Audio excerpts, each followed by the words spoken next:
Hello students, स्वागत है आज के इस मैराथन क्लास में। तो आज के इस मैराथन क्लास में आपका सब्जेक्ट है स्विच गियर एंड प्रोटेक्शन, जिसका एग्ज़ाम कल है। आज आप लोगों का इलेक्ट्रिकल मशीन 2 का एग्ज़ाम हुआ। तो आप लोग कमेंट करके बताइए कि आप लोगों का एग्ज़ाम कैसा गया।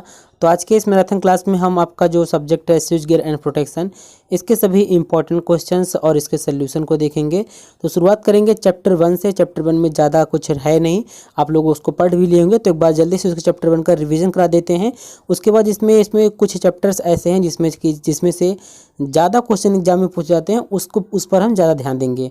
तो आप लोग इस कंप्लीट मैराथन क्लास को देखते रहिए और अपने जो क्लासमेट हैं उनको भी ये वीडियो शेयर कर दीजिए, ताकि वो भी मैराथन क्लास को से ज्वाइन हो सकें। ठीक है, तो आप लोग बस ध्यान से देखते रहिए। आप लोगों का सब कुछ स्विच गियर एंड प्रोटेक्शन में कोई टेंशन नहीं है, बिल्कुल तैयार करा देंगे। आप लोग का अच्छे से पेपर जाएगा और आप लोग व्हाट्सएप ग्रुप को ज्वाइन कर लीजिए, वहाँ पर PDF सेंड कर देंगे। जैसे PDF कंप्लीट होता है मेरे पास, वैसे आपको PDF वहाँ पर सेंड कर देंगे। ठीक है, तो अब हम मैराथन क्लास को स्टार्ट करते हैं। तो सबसे पहले SGP में जो आपका चैप्टर 1 है, इसी से काफ़ी ज़्यादा क्वेश्चन एग्जाम में आते हैं। तो चैप्टर 1 में जितने भी इंपॉर्टेंट क्वेश्चन है उसको 1 बाय 1 करके हम देखेंगे। ठीक है, तो जो आपका जो चैप्टर 1 है आपका, वो चैप्टर 1 है फॉल्ट यानी कि प्रदोष। तो इसमें सबसे पहला इंपॉर्टेंट क्वेश्चन यही बन जाता है कि फॉल्ट क्या होते हैं, फॉल्ट के क्लासिफिकेशन का वर्णन कीजिए। ठीक है, तो हम सबसे पहले देखते हैं कि फॉल्ट होता क्या है।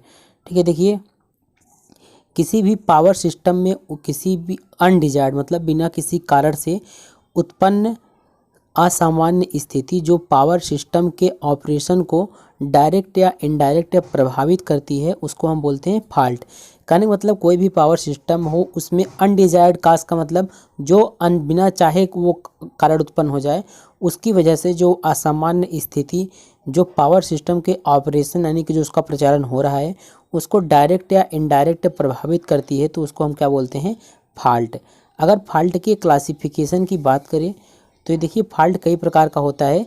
सबसे पहले देखिए, फॉल्ट जो होता है वो 2 प्रकार का होता है। पहला होता है आपका मैकेनिकल फॉल्ट। ठीक है, इसके बाद इसमें आपका दूसरा जो होता है वो होता है इलेक्ट्रिकल फॉल्ट। अब बात आती है इलेक्ट्रिकल फॉल्ट भी 2 प्रकार के होते हैं। पहला आता है टेम्प्रोरी और नॉन स्टेबल फॉल्ट, मतलब कि अस्थायी फॉल्ट, और परमानेंट यानी अथवा स्टेबल फॉल्ट यानी कि अस्थायी फॉल्ट। तो ये इतने टाइप जो फॉल्ट का क्लासिफिकेशन है वो इस प्रकार से होता है कि फॉल्ट 2 प्रकार के होते हैं, एक मैकेनिकल एक इलेक्ट्रिकल। और इलेक्ट्रिकल में भी 2 होते हैं, एक होता है आपका टेम्प्रोरी फॉल्ट और एक होता है आपका परमानेंट फॉल्ट। अब इसी में आप देखेंगे जो आपका परमानेंट फॉल्ट होता है, बस आप लोग ध्यान से देखते चलिए, आपका रिवीजन हो जाएगा, क्योंकि चैप्टर 1 तो आप लोग पढ़ ही चुके होंगे। ठीक है, देखिए, इसमें जो आपका परमानेंट फॉल्ट यानी कि अस्थाई यानी कि स्टेबल फॉल्ट जो होता है वो 2 प्रकार का होता है। पहला होता है आपका सिमेट्रिकल फॉल्ट और दूसरा होता है आपका असिमेट्रिकल फॉल्ट। तो सबसे पहले अब हम देख लेते हैं कि मैकेनिकल फॉल्ट क्या होता है। ठीक है, देखिए, मैकेनिकल फॉल्ट का हिंदी में बोलते हैं यांत्रिक दोष। तो किसी भी पावर सिस्टम के जिन पार्ट्स में करंट फ्लो नहीं होता है उनमें होने वाली टूट फूट विकृति को मैकेनिकल फॉल्ट कहते हैं। अब करंट को डायरेक्ट रूप से, ये जो मैकेनिकल फॉल्ट होते हैं ये करंट को डायरेक्ट रूप से प्रभावित नहीं करते, लेकिन बाद में यही फॉल्ट जो होते हैं इलेक्ट्रिकल फॉल्ट का कारण बनते हैं। जैसे आप लोग कोई इलेक्ट्रिक पोल देखे होंगे, वो अगर झुक जाता है तो उससे कोई फॉल्ट तो नहीं होता, लेकिन वही ये होता है आपका मैकेनिकल फॉल्ट। लेकिन अगर वो झुक गया है तो यही आपका इलेक्ट्रिकल फॉल्ट का रीज़न बनता है। तो इसी को बोलते हैं आपका मैकेनिकल फॉल्ट। जैसे क्रॉस आर्म हो गया, आप लोगों ने वो इलेक्ट्रिक पोल देखा होगा, उसमें जो क्रॉस आर्म का तिरछा हो जाना, तो ये सब मैकेनिकल फॉल्ट होते हैं। ठीक है, थोड़ा सा टूट फूट होता है, कोई फॉल्ट नहीं होता है तुरंत, लेकिन वही फॉल्ट आगे चलकर इलेक्ट्रिकल फॉल्ट का कारण बनते हैं। ठीक है, अब इसमें देखिए आपका नेक्स्ट है इलेक्ट्रिकल फॉल्ट यानी कि विद्युत दोष। तो देखिए, किसी भी पावर सिस्टम में उत्पन्न होने वाले ऐसे फॉल्ट जो पावर सिस्टम की वोल्टेज को, करंट को, फ्रीक्वेंसी को आदि इलेक्ट्रिकल क्वांटिटीज जो होते हैं उनको ये डायरेक्ट रूप से प्रभावित करते हैं और इन क्वांटिटी के मैग्नीट्यूड व डायरेक्शन में परिवर्तन कर एक असामान्य स्थिति उत्पन्न कर देते हैं। इसी को हम बोलते हैं इलेक्ट्रिकल फॉल्ट। तो आप लोगों ने देखा होगा, जब भी फॉल्ट होता है तो वोल्टेज हो गया, करंट हो गया, फ्रीक्वेंसी आदि को आदि ये सब चीज़ें जो इलेक्ट्रिकल क्वांटिटीज़ होती हैं इनको ये डायरेक्ट रूप से प्रभावित करते हैं। अब जैसे बात करें हम इलेक्ट्रिकल फॉल्ट की, तो इसमें हमने आपको बताया दो प्रकार के होते हैं। पहला होता है आपका टेम्प्रोरी फॉल्ट और नॉन स्टेबल फॉल्ट जिसे बोलते हैं, और दूसरा होता है आपका परमानेंट और स्टेबल फॉल्ट। ठीक है, तो अब हम देख लेते हैं टेम्प्रोरी फॉल्ट क्या होता है। देखिए, टेम्प्रोरी फॉल्ट का मतलब होता है कि यह टेम्प्रोरी होता है, थोड़ी देर के लिए होता है यह फॉल्ट, फिर अपने आप सही हो जाता है। तो देखिए, जैसे कभी कभी होता है ना कि जब इलेक्ट्रिक वायर पर कोई पक्षी बैठा होता है, तो उसके जब दोनों पंख इलेक्ट्रिक वायर से टकरा जाते हैं, तो थोड़ी देर के लिए फॉल्ट होता है, तो ये टेम्प्रोरी होता है, लेकिन ये अपने आप सही भी हो जाता है।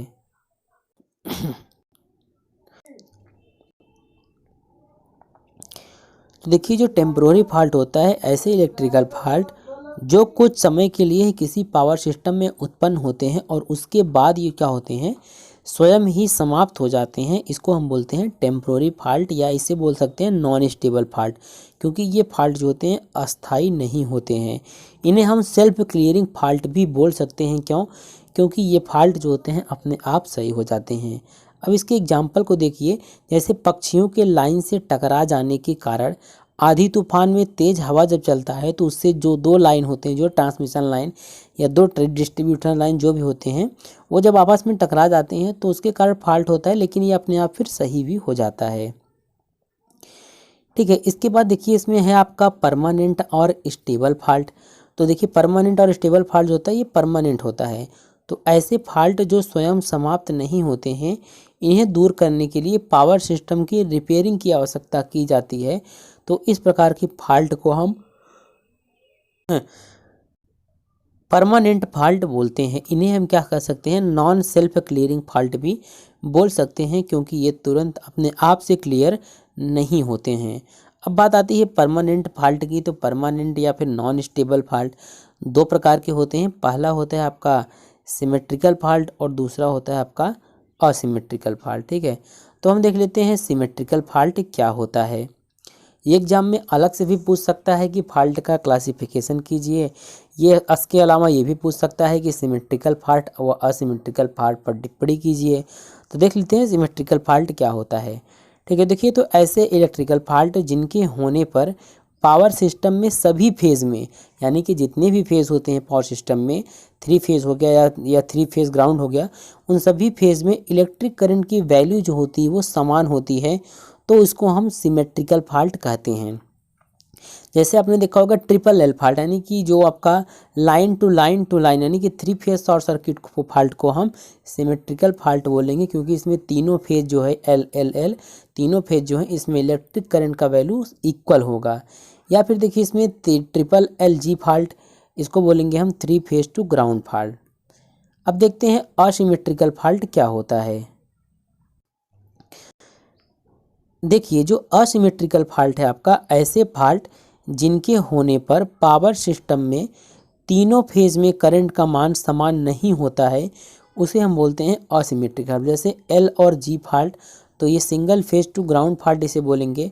और दूसरा है आपका एल एल फॉल्ट, यानी कि लाइन टू लाइन फॉल्ट।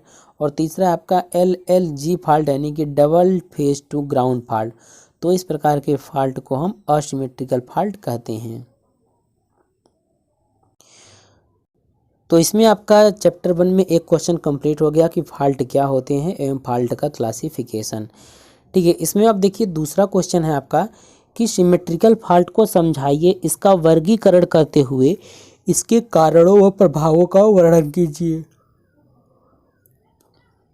ठीक है, इसमें देखिए आपका इसमें सबसे पहले आपको सिमेट्रिकल फॉल्ट का डेफिनेशन लिखना है, इसके बारे में लिखना है, इसके बाद इसका वर्गीकरण, इसके कारण क्या है, इसके प्रभाव क्या है, ये सब कुछ लिखना है आपको।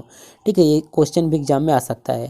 तो देखिए, ऐसे इलेक्ट्रिकल फॉल्ट जिनमें 3 फेज सम्मिलित होते हैं, इन्हें सिमेट्रिकल फॉल्ट कहते हैं। इस प्रकार के फॉल्ट होने के बाद भी बैलेंस रहते हैं, यानी कि वह फॉल्ट जिनके होने पर पावर सिस्टम में सभी फेज में इलेक्ट्रिक करंट का मान समान होता है, उन्हें हम सिमेट्रिकल फॉल्ट कहते हैं। नाम से ही पता चल रहा है सिमेट्रिकल, यानी कि सिमेट्रिक होगा, तीनों फेज में जो इलेक्ट्रिक करंट की वैल्यू होगी वो सिमेट्रिक यानी कि समान होगी, तो इसको हम बोलते हैं सिमेट्रिकल फॉल्ट।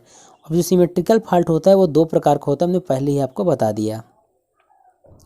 ठीक है, सिमेट्रिकल फॉल्ट दो प्रकार के कौन कौन से, एक ट्रिपल एल फॉल्ट और एक ट्रिपल एल जी फॉल्ट। ठीक है, तो हम देखते हैं triple L line to line fault क्या होता है। ठीक है, तो देखिए जो ट्रिपल एल फॉल्ट यानी कि इस प्रकार के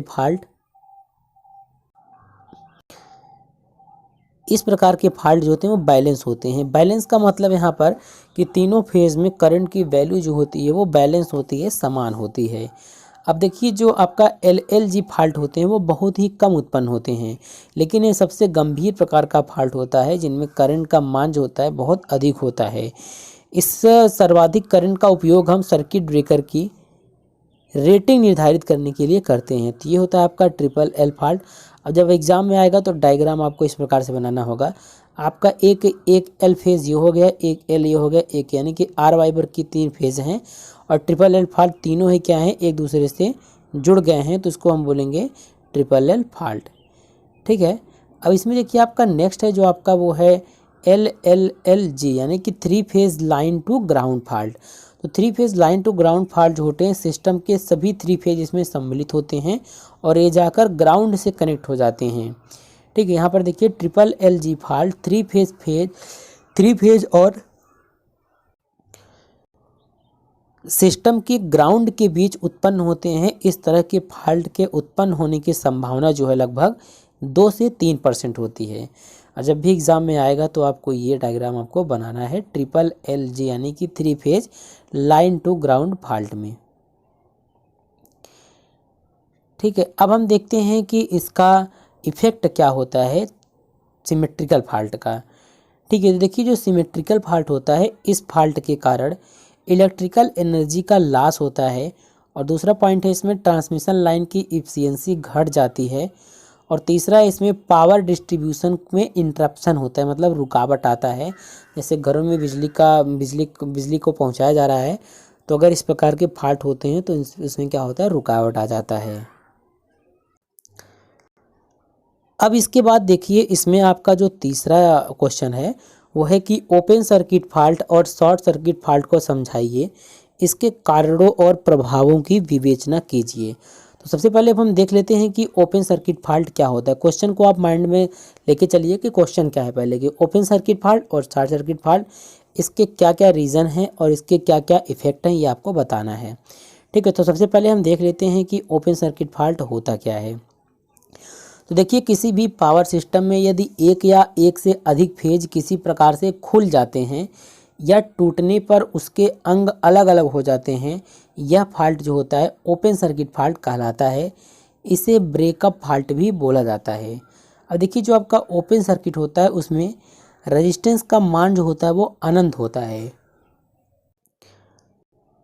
ओपन सर्किट फॉल्ट में रेजिस्टेंस का मान जो होता है वो अनंत होता है और इसी के कारण जो इलेक्ट्रिक करंट का मान जो होता है वो शून्य हो जाता है।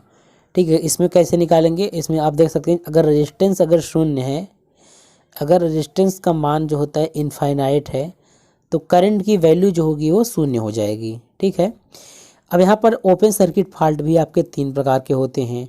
ठीक है, कौन कौन से होते हैं उसको आप देख लीजिए। तो पहला इसमें होता है आपका single phase open circuit fault. तो देखिए किसी एक फेज के अगर टूट जाता है या ओपन हो जाता है तो उसके कारण जो फॉल्ट उत्पन्न होता है उसको हम single phase open circuit fault बोलते हैं। यहाँ पर इस डायग्राम में देख सकते हैं ये आपका आर फेज है, ये वाई है, ये बी है, इसमें से एक फेज आपका जो है वो ओपन हो गया है तो इसको हम बोलेंगे, एक ही फेज ओपन हुआ है तो बोलेंगे सिंगल फेज, और ये ओपन सर्किट फॉल्ट है तो इसको बोलेंगे हम single phase open circuit fault. ठीक है, इसमें देखिए दूसरा है इसमें आपका 2 फेज ओपन सर्किट फॉल्ट। तो यानी कि आर वाई बी में 2 फेज आपके जब ओपन हो जाएंगे या 2 फेज जब टूट जाएंगे, टूटने या ओपन होने के कारण से यह फॉल्ट उत्पन्न होता है। ये भी डायग्राम आपको एग्जाम में बनाना है।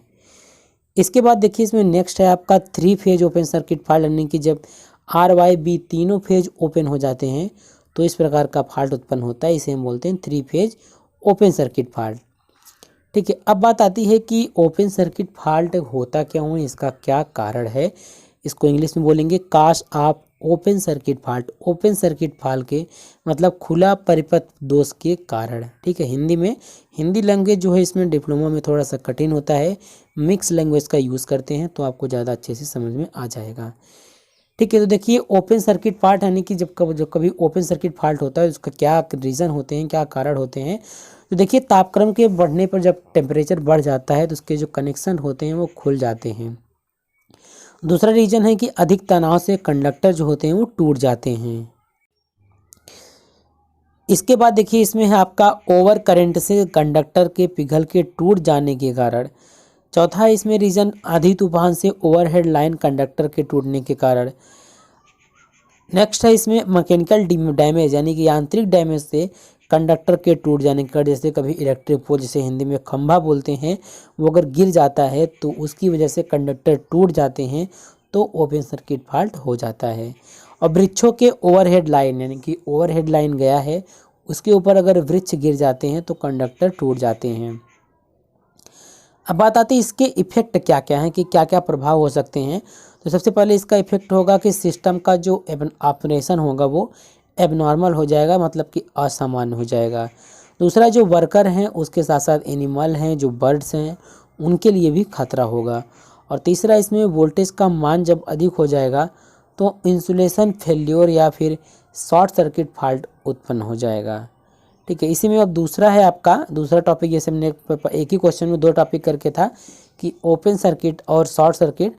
तो देखते हैं शॉर्ट सर्किट फॉल्ट क्या होता है। ठीक है, तो देखिए जब भी पावर सिस्टम में जब भी किसी प्रकार की दो या दो से अधिक फेज आपस में जुड़ जाते हैं अर्थात शॉर्ट सर्किट हो जाते हैं तो इस सर्किट में उत्पन्न होने वाले फॉल्ट को ही हम बोलते हैं शॉर्ट सर्किट फॉल्ट। और सर्किट में यह फॉल्ट जो होता है उत्पन्न होने के कारण सर्किट का रेजिस्टेंस जो होता है वो लो हो जाता है, जिससे जो आपका सर्किट होता है उसमें करंट बहुत हाई हो जाता है। अब बात आती है शॉर्ट सर्किट फॉल्ट कितने प्रकार के होते हैं।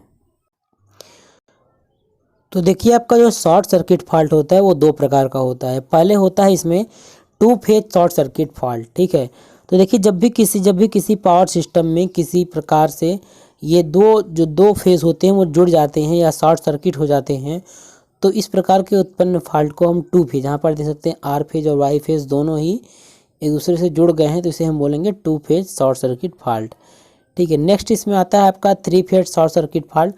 तो जब भी किसी पावर सिस्टम में सिस्टम के तीनों फेज किसी प्रकार से जुड़ जाते हैं या शॉर्ट हो जाते हैं तो इस प्रकार के फॉल्ट को हम three phase short circuit fault बोलते हैं। इसमें देख सकते हैं तीनों फेज एक दूसरे से आपस में जुड़े हुए हैं। अब बात आती है इसका रीज़न क्या है फॉल्ट होने का। तो अब देखते हैं कास ऑफ शॉर्ट सर्किट फॉल्ट लघुपथित परिपथ प्रदोष का कारण। ठीक है, तो पहला इसमें पॉइंट है कि क्या रीज़न है इसका कि लाइन में अधिक सैग की उपस्थिति में तेज़ हवा से दूसरी लाइन से जुड़ने के कारण। ठीक है, और दूसरा इसमें पॉइंट है कि अंडरग्राउंड केबल है उसके इंसुलेशन के लाइफ पूरी होने पर ये क्या होते हैं फेल हो जाते हैं और फेल हो जाने से ये लाइंस जो होते हैं आपस में जुड़ जाते हैं। ठीक है, तीसरा पॉइंट है इसमें ओवरहेड लाइन कंडक्टर के बीच किसी पंछी पतंग या डोरी आदि के फंस जाने पर भी ये सिचुएशन उत्पन्न हो जाता है। नेक्स्ट है किसी वृक्ष या उसके टहनी के ओवरहेड लाइन कंडक्टर से जुड़ जाने पर। नेक्स्ट है यांत्रिक आघात से किसी लाइन से दूसरी लाइन पर टूट कर गिरने से। ठीक है, अब बात कर लेते हैं इसके इफेक्ट की। तो इसका इफेक्ट क्या है, तो effect of short circuit fault. ठीक है, देखिए शॉर्ट सर्किट करंट का मान जो होता है नॉर्मल कंडीशन में करंट के मान से कई गुना अधिक होता है। इसलिए शॉर्ट सर्किट करंट के फ्लो से उत्पन्न जो हाई हीटिंग इफेक्ट है उससे पावर सिस्टम में जो भी मटेरियल हम यूज़ करते हैं जैसे करंट कैरिंग कंडक्टर हुआ, बस बार हुआ, केबल हुआ, ट्रांसफार्मर हुआ, अल्टरनेटर हुआ, वो सबको जो कंपोनेंट होते हैं उनको बहुत ज़्यादा हानि पहुंचती है। क्योंकि वहाँ पर जो हीट जनरेट होता है और इस वजह से क्या होता है पावर सिस्टम की स्टेबिलिटी और रिलायबिलिटी जो होती है वो प्रभावित होती है, हम कहें घट जाती हैं। ठीक है, और भी शॉर्ट सर्किट के कारण क्या होता है, शॉर्ट सर्किट के कारण कंज्यूमर के सप्लाई देने में इंटरप्शन होता है और शॉर्ट सर्किट करंट के फ्लो से उत्पन्न हीटिंग इफेक्ट के कारण इलेक्ट्रिकल एनर्जी का बहुत लॉस होता है और शॉर्ट सर्किट के कारण पावर फैक्टर का मान कम हो जाता है। तो ये 3 क्वेश्चन थे जिसमें 3 क्वेश्चन में ही कई क्वेश्चन बन सकते हैं, लेकिन जो पहला चैप्टर है इसमें आपका सभी इंपॉर्टेंट क्वेश्चंस ख़त्म होते हैं। अब हम देखते हैं दूसरा चैप्टर। तो अगर अभी तक आपने हमारा टेलीग्राम चैनल ज्वाइन नहीं किया है तो ज़रूर से ज्वाइन कर लीजिए। वहाँ पर PDF कॉपीराइट की इशू की वजह से नहीं भेजते हैं, तो डिस्क्रिप्शन में व्हाट्सएप ग्रुप का लिंक दिया गया है पॉलिटेक्निक 5th सेमेस्टर का, आप लोग उसको ज्वाइन कर लीजिए। और अगर टेक्निकल फील्ड से रिलेटेड आप जॉब अपडेट पाना चाहते हैं तो उसको भी जो आप टेलीग्राम चैनल पर ही ज्वाइन हो जाइए। वहाँ पर जो भी लेटेस्ट जॉब होती है वहाँ पर हम आप लोगों को अपडेट कर देते हैं। तो हम दूसरा चैप्टर देखते हैं आपका, जो आपका स्विच गियर है, उससे कौन कौन से इंपॉर्टेंट क्वेश्चन है और उनके सल्यूशन। अब देखिए दूसरा चैप्टर जो है आपका स्विच गियर, इसमें कुछ इंपॉर्टेंट क्वेश्चन है उसको देख लेते हैं। ये चैप्टर काफ़ी बड़ा है, जिसमें सर्किट ब्रेकर हो गया, आपका HRC फ्यूज हो गया, रिले हो गया, इन सभी से रिलेटेड क्वेश्चन इस एग्जाम में आपके पूछ जाते हैं। तो सबसे पहले इसमें देखिए, पहला देख लेते हैं इंपॉर्टेंट क्वेश्चन है आपका कि प्रोटेक्टिव गियर क्या होते हैं, इसके अभिलक्षण को समझाइए। तो देखिए प्रोटेक्टिव गियर का मतलब जो सुरक्षा के लिए हम कुछ डिवाइसेस यूज़ करते हैं उन्हीं को हम प्रोटेक्टिव गियर बोलते हैं। देखिए पावर सिस्टम में उत्पन्न होने वाले फॉल्ट से पावर सिस्टम की सुरक्षा के लिए जो भी डिवाइस हम यूज़ करते हैं उसको हम बोलते हैं प्रोटेक्टिव डिवाइस। तो अलग अलग प्रकार के फॉल्ट के लिए हम अलग अलग प्रकार के प्रोटेक्टिव डिवाइस का यूज़ करते हैं, ठीक है। तो प्रोटेक्टिव गियर जो होते हैं उनका उद्देश्य क्या होता है इसको समझिए पहले। तो देखिए जो भी प्रोटेक्टिव गियर हम यूज़ करते हैं उनका उद्देश्य होता है कि पावर सिस्टम में लगे जो इक्विपमेंट लगे होते हैं, जो मशीन्स लगे होते हैं, उनकी फॉल्ट से प्रोटेक्शन करना। और दूसरा इसका उद्देश्य होता है कि पावर सिस्टम में होने वाले पावर लॉस जो होते हैं उसको रिड्यूस करना। और तीसरा होता है पावर सिस्टम की इफिशियंसी को मेंटेन करना, ठीक है। अब बात करते हैं प्रोटेक्टिव गियर के अभिलक्षण के बारे में।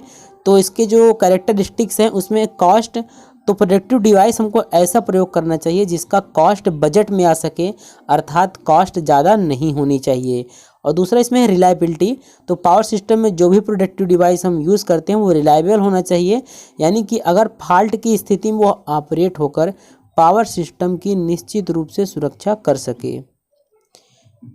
इसमें नेक्स्ट है आपका सेंसिटिविटी। तो पावर सिस्टम में प्रयोग की जाने वाले जो भी प्रोटेक्टिव डिवाइस हम यूज़ करें वो इस प्रकार से होना चाहिए कि फॉल्ट के होने से पहले ही वो फॉल्ट को सेंस कर सके, अर्थात उसकी सेंसिटिविटी जो होनी चाहिए वो हाई होनी चाहिए। तो ये आपका चैप्टर 2 का पहला क्वेश्चन था इंपॉर्टेंट कि प्रोटेक्टिव गियर क्या होते हैं, इसके अभिलक्षण को समझाइए। अब इसमें देखिए आपका दूसरा इंपॉर्टेंट क्वेश्चन है कि स्विच गियर से आप क्या समझते हैं, इसके अंतर्गत आने वाले उपकरणों का वर्णन कीजिए। तो देखिए आपको स्विच गियर क्या होता है इसके बारे में पहले समझना होगा। तो पहले समझ लेते हैं कि स्विच क्या होता है, ठीक है। तो किसी भी इलेक्ट्रिक सर्किट को ऑन या ऑफ करने के लिए जिस भी इलेक्ट्रिकल डिवाइस का हम यूज़ करते हैं उसको बोलते हैं स्विच। तो जैसे पुश बटन हो गया, आपका स्विच हो गया, टॉगल स्विच हो गया, तो इन सबको हम हाथ से प्रचालित करते हैं। और घरों में जो स्विच लगा होता है उसको हम टॉगल स्विच बोलते हैं। और स्विच गियर का हिंदी मतलब होता है स्विच यंत्रावली। तो स्विच गियर क्या होता है इसको समझ लेते हैं, ठीक, यही आपको लिखना है एग्जाम में। देखिए स्विच गियर का मतलब होता है स्विच फ्यूज या सर्किट ब्रेकर का संयोजन अथवा बिजली के उपकरण को नियंत्रित करने का यंत्र। तो मतलब कि वह यंत्र या युक्ति जो इलेक्ट्रिक पावर सिस्टम में controlling, regulating and switching on और स्विचिंग ऑफ के लिए इलेक्ट्रिकल सर्किट में प्रयोग की जाती है उसको हम स्विच गियर बोलते हैं। कहने का मतलब एक ऐसी डिवाइस जिसका यूज़ हम पावर सिस्टम में कंट्रोलिंग के लिए, रेगुलेटिंग के लिए, स्विचिंग ऑन के लिए, स्विचिंग ऑफ के लिए यूज़ करते हैं उसको हम बोलते हैं स्विच गियर, ठीक है। इसको एग्जांपल समझते हैं। देखिए जो भी कंपोनेंट हम अपने जो भी कंपोनेंट या डिवाइस है हमारे इलेक्ट्रिकल या इलेक्ट्रॉनिक्स जो मशीन, इलेक्ट्रॉनिक सर्किट और मशीन को प्रोटेक्शन देते हैं या कंट्रोल करते हैं या फिर आइसोलेट करते हैं, ये स्विचिंग करते हैं, ये भी क्या है, स्विच गियर है। जैसे बात करें फ्यूज का, तो घरों में फ्यूज जो लगा होता है वो एक प्रकार का स्विच गियर ही होता है, ठीक है। अभी थोड़ा सा इसको और एक्सप्लेन करें तो आपको ज़्यादा समझ में आएगा और आप नहीं भूलेंगे। देखिए जैसे रिले हो गया आपका, ये भी एक प्रकार का स्विच गियर है। और अगर सर्किट ब्रेकर की बात करें तो ये भी क्या है, स्विच गियर है, ठीक है।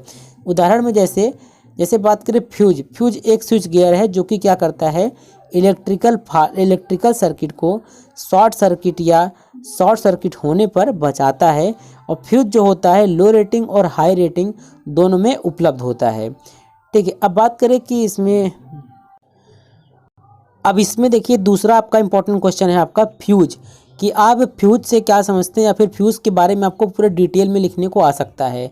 ठीक है, तो ये बिल्कुल ईजी है। फ्यूज जो होता है एक ऐसा कंपोनेंट होता है जो किसी भी उपकरण या सर्किट को किसी भी हानि से बचाने के लिए फ्यूज का हम इस्तेमाल करते हैं। ठीक है, और किसी भी उपकरण में देखिए, किसी भी उपकरण में जब ज़्यादा करंट आने के कारण या किसी प्रकार का फॉल्ट होने पर फ्यूज इसकी सप्लाई को क्या करता है, बंद कर देता है, जिससे कि होने वाली हानि से बचा जा सकता है।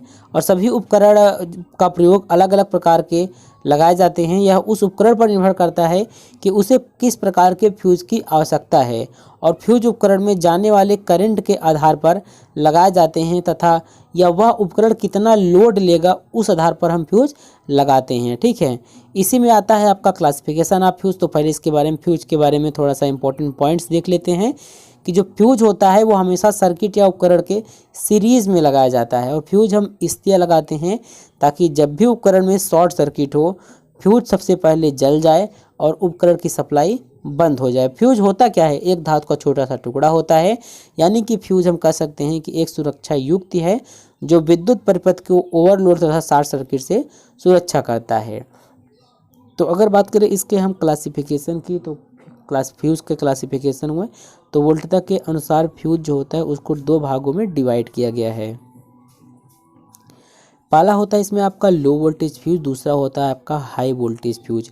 ठीक है, तो लो वोल्टेज फ्यूज में आपका आता है सेमी इनक्लोज्ड रिवाइवेबल फ्यूज, और दूसरे में आता है आपका हाई रेप्टरिंग कैपेसिटी टाइप फ्यूज, यानी जिसे हम HRC फ्यूज भी बोलते हैं। ठीक है, तो HRC फ्यूज काफ़ी पॉपुलर क्वेश्चन है और कई बार एग्जाम में पूछा जाता है। ठीक है, तो अब देखिए हाई वोल्टेज फ्यूज यानी कि HV फ्यूज, इसके अलावा एक HRC फ्यूज होता है, तो आप लोग इसको याद करके जाइएगा।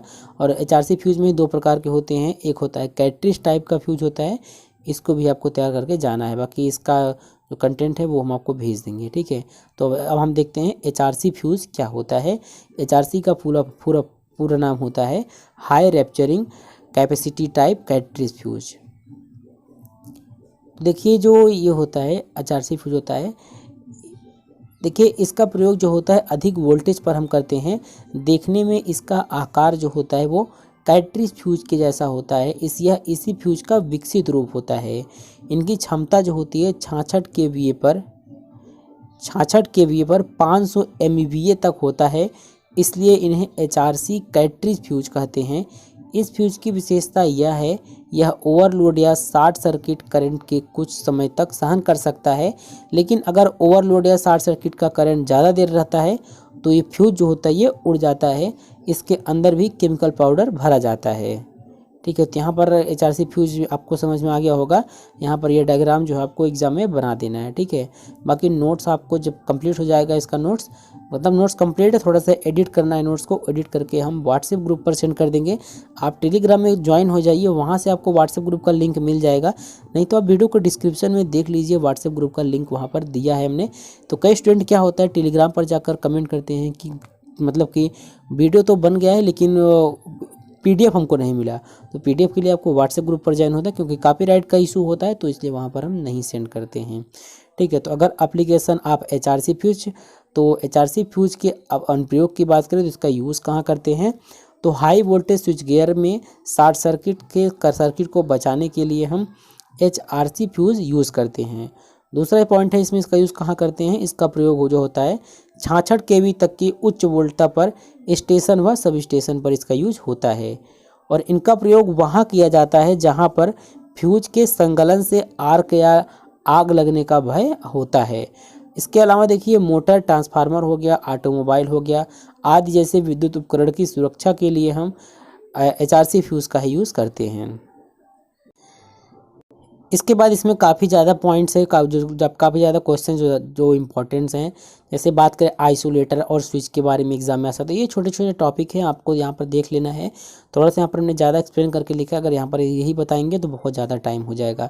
ठीक है, वीडियो काफ़ी ज़्यादा लॉन्ग हो जाएगा। तो इस मैराथन क्लास में आपको जो चैप्टर 2 है इसके ज़्यादा क्वेश्चन नहीं बताएंगे। इसके अलावा जो अगले चैप्टर्स हैं वो इसमें ज़्यादा टॉपिक्स नहीं है, तो उसको हम पूरा एक्सप्लेन करके आपको बता देंगे। ठीक है, इसका PDF आपको मिल जाएगा। इसके बाद इसमें देखिए आप सर्किट ब्रेकर के बारे में, लगभग जितने भी सर्किट ब्रेकर हैं आपको उसके बारे में पढ़ के जाना है। ठीक है। इसके बाद इसमें देखिए सर्किट ब्रेकर का इंट्रोडक्शन है, कई प्रकार के सर्किट ब्रेकर है, उसको आपको यहाँ पर पढ़ के जाना है। ठीक है, तो हम इसका नेक्स्ट चैप्टर देखते हैं। इसका पीडीएफ भेज देंगे, आप लोग देख लीजिएगा।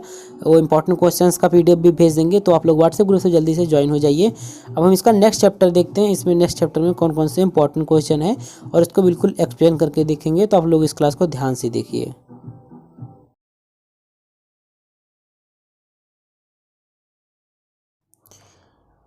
तो अब हम सबसे पहले ये समझते हैं कि इलेक्ट्रिक सबस्टेशन मतलब कि वैद्युत उपकेंद्र किसे कहते हैं, वह वैद्युत उपकेंद्र होता क्या है। देखिए, आप लोगों को पता होगा कि जिस स्थान पर हम क्या करते हैं, मतलब कि इलेक्ट्रिक का उत्पादन करते हैं, उसे बोला जाता है पावर जनरेशन प्लांट। मतलब कि जिस स्थान पर हम इलेक्ट्रिक को मतलब कि जनरेट करते हैं, उसे पावर जनरेशन प्लांट बोला जाता है। जैसे कि मान लीजिए आपका ये पावर जनरेशन प्लांट है, यहाँ पर क्या किया जा रहा है, विद्युत का उत्पादन किया जा रहा है। ठीक है, इलेक्ट्रिक का उत्पादन किया जा रहा है।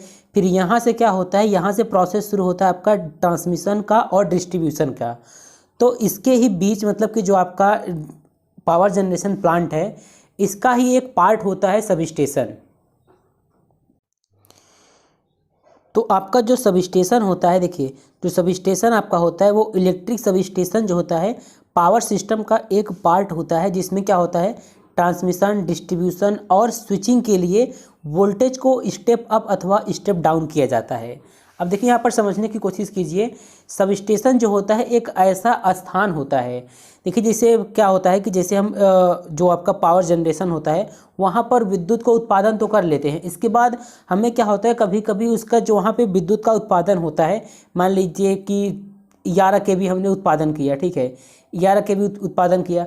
अब इसको क्या करना है हमको, मान लीजिए इसको स्टेप अप करना है, मतलब इसके वोल्टेज को बढ़ाना है या फिर इसके वोल्टेज को घटाना है या फिर इसकी फ्रीक्वेंसी को बढ़ाना घटाना या फिर इसके पावर फैक्टर, कुछ भी हो सकता है। मतलब कि जो हमने उत्पादन किया पावर जनरेशन प्लांट पर जो उत्पादन किया, अगर उसको हमको कम ज़्यादा करना हो या फिर मतलब कि उसकी जो प्रॉपर्टीज उसको बदलना हो, तो हम क्या करते हैं उसको मतलब जिस स्थान पर स्थापित करके बदला जाता है उसी को क्या बोलते हैं, सब स्टेशन बोलते हैं। जैसे यहाँ पर अगर ये आपका पावर जनरेशन है, यहाँ पर पावर जनरेशन प्लांट है, यहाँ पर हमने 11 kV मान लीजिए उत्पादन किया। अब इसको हम क्या करेंगे, अगर मान लीजिए इसको स्टेप अप करना है, स्टेप डाउन करना है, तो क्या करेंगे एक ऐसे स्थान पर करेंगे, तो उसी को क्या बोलते हैं, सब स्टेशन बोलते हैं। तो इसका डेफिनेशन हम कुछ इस प्रकार से दे सकते हैं, कुछ विशेषताओं को बदलने के लिए, जैसे आपका वोल्टेज को अब स्टेप अप करना हुआ या फिर वोल्टेज को स्टेप डाउन करना हुआ, तो मतलब कुछ विशेषताओं को बदलने के लिए हम इसको क्या कर सकते हैं, जिस स्थान पर स्थापित करके बदलते हैं उसी को क्या बोलते हैं, सब स्टेशन बोलते हैं।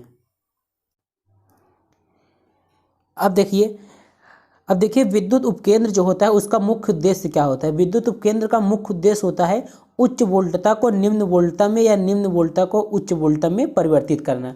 और जिस स्थान पर, जैसे यहाँ पर हमने बताया ना कि उच्च वोल्टता को निम्न वोल्टता में या फिर निम्न वोल्टता को उच्च वोल्टता में परिवर्तित करना। तो डेफिनेशन की बात करें तो जिस स्थान पर हम क्या करते हैं उसकी विशेषताओं को बदलते हैं उसी को क्या बोलते हैं, सब स्टेशन बोला जाता है। अब इसमें आगे देखिए, विद्युत उपकेंद्र जो है विद्युत उत्पादन केंद्र तथा उपभोक्ताओं के बीच की एक कड़ी होती है जो सप्लाई को बंद या चालू करने के साथ साथ अन्य कार्य भी कर सकता है। इसका मतलब समझिए, जो विद्युत उपकेंद्र यहाँ पर करा है, जो विद्युत उपकेंद्र होता है विद्युत उत्पादन केंद्र तथा उपभोक्ताओं के बीच की एक कड़ी होती है। इसको समझिए, जैसे कि अब यहाँ पर एक चित्र बना के समझाते हैं आपको।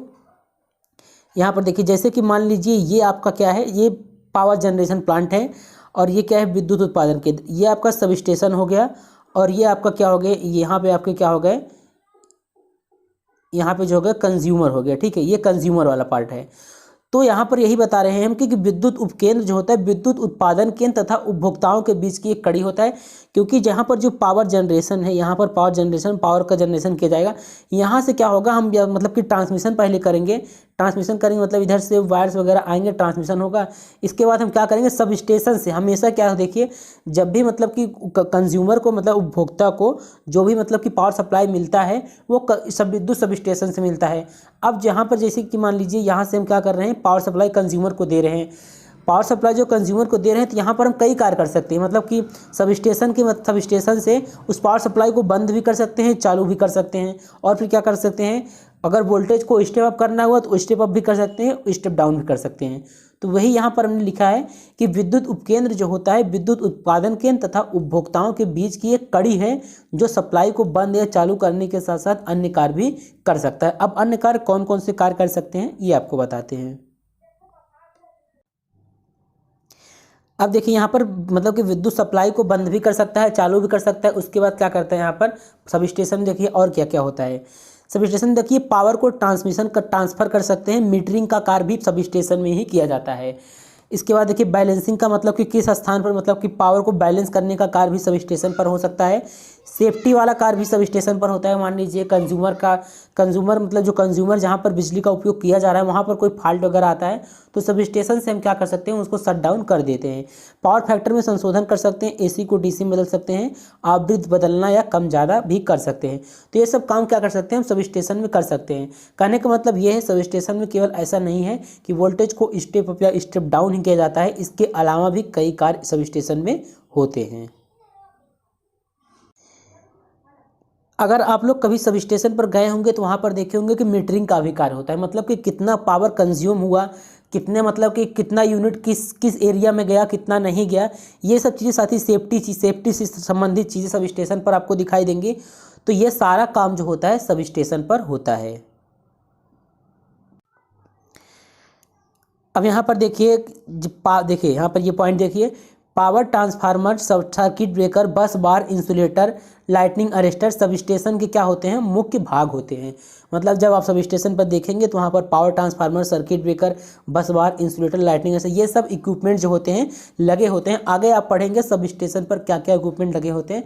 साथ ही इस टाइप के क्वेश्चन एग्जाम में भी पूछे जाते हैं कि सब स्टेशन के एसेसरीज या फिर सब स्टेशन में जो सेफ्टी डिवाइस हो गया, इक्विपमेंट हो गया, वो के कौन कौन से होते हैं उसको बताइए, उनका काम क्या है ये सब बताइए। तो अगर आपके एग्जाम में आता है कि सब स्टेशन क्या है तो आपको इतना कंटेंट लिख देना है। सब स्टेशन जो होता है पावर सिस्टम का एक पार्ट होता है जहां पर हम क्या करते हैं, ट्रांसमिशन, डिस्ट्रीब्यूशन और स्विचिंग के लिए वोल्टेज को स्टेप अप अथवा स्टेप डाउन करते हैं। साथ ही ये पॉइंट हमेशा आप लोग याद रखिए कि सब स्टेशन जो होता है विद्युत उत्पादन के मतलब जहाँ पर विद्युत का उत्पादन होता है और उपभोक्ताओं के बीच की एक कड़ी होती है। सब स्टेशन पर सप्लाई को बंद कर सकते हैं, चालू कर सकते हैं, अन्य कार्य भी कर सकते हैं। अन्य कार्य में जैसे पावर को ट्रांसफर करना, मीटरिंग का कार्य करना, बैलेंसिंग करना। बैलेंसिंग का मतलब आप लोग यहाँ पर समझिए, देखिए जैसे कि मान लीजिए ये सब स्टेशन है आपका, फिर यहाँ पर दो जगह पर क्या कर रहा है, ये सब स्टेशन सप्लाई दे रहा है। तो बैलेंसिंग का कार्य मतलब कहाँ पर ज़्यादा जरूरी है भेजना, तो वो होता है बैलेंसिंग का कार्य। मतलब यहाँ पर कितना पावर भेजना है, यहाँ पर कितना भेजना है, तो बैलेंसिंग का कार्य भी क्या होता है, सब स्टेशन का ही होता है। अब हम अगला टॉपिक देखते हैं। अगला टॉपिक है हमारा विद्युत उपकेंद्र का वर्गीकरण, मतलब कि क्लासिफिकेशन ऑफ सब स्टेशन। तो देखिए जो ये इस प्रकार के ये जो टॉपिक आपको बता रहे हैं ये सिलेबस में नहीं दिया गया है, लेकिन यही सब स्लैब आपके एग्जाम में पूछा जाता है कि मतलब कि विद्युत उपकेंद्र क्या है तथा इसका वर्गीकरण कीजिए। तो इस टाइप के क्वेश्चन अगर एग्जाम में आते हैं तो आप लोगों को इसलिए ये टॉपिक भी हम बता दे रहे हैं यहाँ पर, और साथ ही सिलेबस में भी ये दिया गया है। तो देखिए यहाँ पर सबसे पहले विद्युत उपकेंद्र का वर्गीकरण में उपकेंद्र जो होते हैं सब स्टेशन जो होते हैं उनका वर्गीकरण जो होता है, वर्गीकरण दो टाइप से किया जाता है। तो पहला होता है कि सर्विस रिक्वायरमेंट के अनुसार, और यहाँ पर दूसरा देख लीजिए, दूसरा होता है संरचना के अनुसार। तो दो प्रकार से जो मतलब कि दो भागों में मतलब कि बांटा गया है सब स्टेशन को। एक होता है सर्विस रिक्वायरमेंट के अनुसार, किस प्रकार से हमको सर्विस चाहिए उस हिसाब से, और दूसरा हमने आपको दिखाया यहाँ पर संरचना के अनुसार, मतलब उसकी संरचना किस प्रकार से होती है। अब अगर यहाँ पर हम बात करें अकॉर्डिंग टू सर्विस रिक्वायरमेंट, मतलब कि सर्विस रिक्वायरमेंट के अनुसार, देखिए सर्विस रिक्वायरमेंट मतलब होता है कि एक कंज्यूमर को या फिर एक व्यक्ति को किस प्रकार का सर्विस चाहिए, उसके हिसाब से सब स्टेशन को डिवाइड किया गया है कई पार्ट में। तो देखिए पहला यहाँ पर है transformer sub station. Transformer sub station देखिए क्या होता है, जो ट्रांसफार्मर सब स्टेशन होता है यहाँ पर क्या होता है, उच्च वोल्टेज को मतलब कि हाई वोल्टेज को लो वोल्टेज में और लो वोल्टेज को हाई वोल्टेज में बदला जाता है। अब सब ट्रांसफार्मर सब स्टेशन आप देखेंगे इसको भी कई पार्ट में बांटा गया है। इसके बाद आता है आपका दूसरा देखिए यहाँ पर आता है स्विचिंग सब स्टेशन। तो जो आपका स्विचिंग सब स्टेशन होता है, देखिए यहाँ पर क्या होता है, स्विचिंग सब स्टेशन में क्या होता है, वोल्टेज के मान में कोई परिवर्तन नहीं होता है। नाम से ही पता चल रहा है स्विचिंग सब स्टेशन। तो यहाँ पर वोल्टेज को न तो स्टेप अप किया जाएगा न तो स्टेप डाउन किया जाएगा, इस सब स्टेशन पर क्या होता है, केवल सब स्टेशन को दूसरे सब स्टेशन पर क्या करते हैं, इंटरकनेक्ट करते हैं। इंटरकनेक्ट अर्थात ग्रिड वोल्टेज जो होता है उससे जोड़ा जाता है। अब ये क्या करता है, ये क्या करता है, सब स्टेशन पर जो होता है समान मान की वोल्टेज को बनाए रखता है, इसे बोलते हैं स्विचिंग सब स्टेशन। इसके बाद देखिए यहाँ पर जो तीसरा है आपका, तीसरा है power factor improvement sub station. अब नाम से ही पता चल रहा है power factor improvement sub station जो है ये क्या करता है, पावर फैक्टर को इम्प्रूव करता है।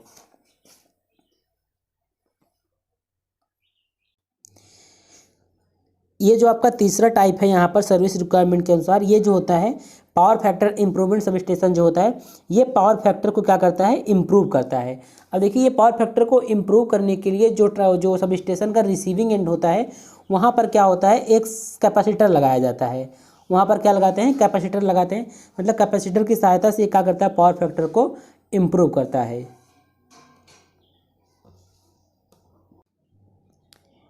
अब यहाँ पर जो नेक्स्ट सब स्टेशन है इसके बारे में थोड़ा सा बता देते हैं। अगला सब स्टेशन है आपका कन्वर्टिंग सब स्टेशन। कुछ नहीं करना है इसमें, केवल आपको याद रखना है नाम क्या है। नाम के याद करने के बाद आप लिख सकते हैं एग्जाम में, जो है आपका कन्वर्टिंग सब स्टेशन। देखिए कन्वर्टिंग सब स्टेशन क्या होता है, नाम से ही पता चला है, ये कन्वर्ट करता है। देखिए कभी कभी क्या होता है, हमको किसी भी कुछ ऐसे कार्य होते हैं जहाँ पर हमको कि मतलब जैसे कि कुछ ऐसे कार्य जहाँ पर हमको चार्जिंग की आवश्यकता होती है, मतलब कि प्रेजेंट टाइम में हम इलेक्ट्रिक सप्लाई वहाँ पर इलेक्ट्रिक सप्लाई की व्यवस्था नहीं कर सकते हैं। वहाँ पर क्या करते हैं, बैटरी वगैरह चार्ज कर लेते हैं, उसके बाद क्या करते हैं, जो भी कार्य होता है उसको करते हैं। तो कुछ कार्यों के लिए हमको बैटरी चार्ज करने की आवश्यकता होती है और बैटरी चार्जिंग आदि के लिए हमको डीसी सप्लाई की आवश्यकता होती है। अब लोग सोच रहे हैं कि सब स्टेशन में मतलब कि एसी पावर सप्लाई का ही कार्य होता है, लेकिन ऐसा नहीं है। देखिए जब जहाँ पर डीसी सप्लाई की आवश्यकता होती है तो इसके लिए हम क्या करते हैं, कन्वर्टिंग सब स्टेशन का उपयोग करते हैं। कन्वर्टिंग सब स्टेशन पर क्या होता है, एसी को डीसी में कन्वर्ट किया जाता है। इसके बाद आपका देखिए नेक्स्ट आता है, नेक्स्ट जो है आपका इंडस्ट्रियल सब स्टेशन है। जो आपका नेक्स्ट है वो है इंडस्ट्रियल सब स्टेशन।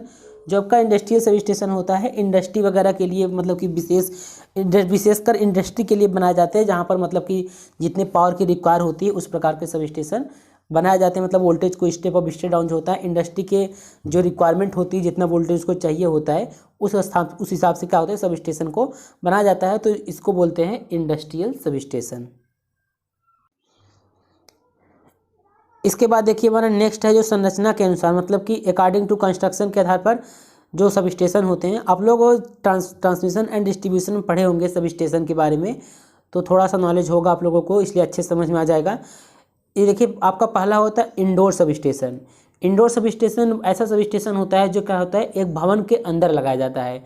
मतलब इस सब स्टेशन में जितने भी उपकरण होते हैं वो एक भवन के अंदर लगाए जाते हैं। और जो आपका इंडोर सब स्टेशन होता है ये हमेशा 11 kV की कैपेसिटी के लिए बनाए जाते हैं। अब जो दूसरा है आपका वो है आउटडोर सब स्टेशन। देखिए जो आउटडोर सब स्टेशन होता है, नाम से पता चल रहा है कि आउटडोर सब स्टेशन है। आउटडोर सब स्टेशन में भी दो प्रकार के सब स्टेशन होते हैं। आउटडोर सब स्टेशन जो होते हैं दो प्रकार के होते हैं। पहला होता है पोल माउंटेड सब स्टेशन और दूसरा होता है प्लैनेट माउंटेड सब स्टेशन, या फिर कह सकते हैं प्लैनेट माउंटेड, मतलब कि जो एक मतलब नींव पर एक आधारशिला होती है उस पर बनाया जाता है। तो जो आउटडोर सब स्टेशन जो होते हैं ये क्या होते हैं, खाली जगह पर, मतलब कि बाहर जो खाली स्थान रहता है वहाँ पर इनको स्थापित किया जाता है। अभी यहाँ पर इनके बारे में हम आपको डिटेल में नहीं बता रहे हैं, क्योंकि यही चीज़ आपको अभी आगे पढ़ना है। जो लास्ट टॉपिक है, लास्ट टॉपिक के पहले जो टॉपिक्स है वहाँ पर आपको ये डिटेल में पढ़ना है कि indoor sub station, outdoor sub station, underground और ये पोल माउंटेड सब स्टेशन, इन सब का लेआउट डायग्राम, मतलब कि सिंगल लाइन डायग्राम हो गया, 11 kV सब स्टेशन का, ये सब बनाना है। तो वहाँ पर आपको डिटेल में इसको बताएंगे। अब चैप्टर 5 का जो अगला टॉपिक है, अगला टॉपिक देखिए, अगला टॉपिक है इक्विपमेंट एंड देयर फंक्शन। कहने का मतलब जो सब स्टेशन होता है, जो जो उसमें उपयंत्र उपकरण लगते हैं उनका नाम क्या है और उनके फंक्शन, मतलब उनके कार्य क्या क्या हैं, इसके बारे में देखेंगे। तो सबसे पहला इक्विपमेंट के बारे में बात कर लेते हैं। तो पहला इक्विपमेंट है आपका बस बार। बस बार क्या होता है अब आप ये देखते हैं।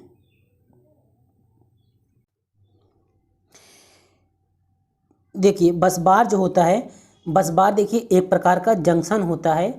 यहाँ पर क्या होता है, सभी इनकमिंग और आउटगोइंग इलेक्ट्रिक करंट मिलती हैं। इस प्रकार बस बार इलेक्ट्रिक पावर को एक लोकेशन पर कनेक्ट करता है।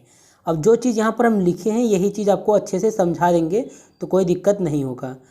अब देखिए यहाँ पर कह रहे हैं कि जब कई सारी लाइनों को एक ही वोल्टता से ऑपरेट करना हो तो लाइनों की भीड़ को कम करने के लिए एक कॉमन लाइन के रूप में बस बार का प्रयोग किया जाता है। अब बस बार जो होता है कॉपर का या फिर एल्युमिनियम का बनाया जाता है। इनकमिंग और आउटगोइंग लाइनों को बस बार पर जोड़ा जाता है।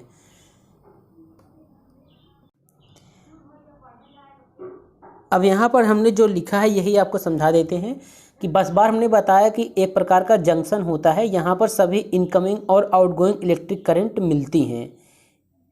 तो यहाँ पर देखिए बस बार का इमेज के माध्यम से आपको समझा देते हैं।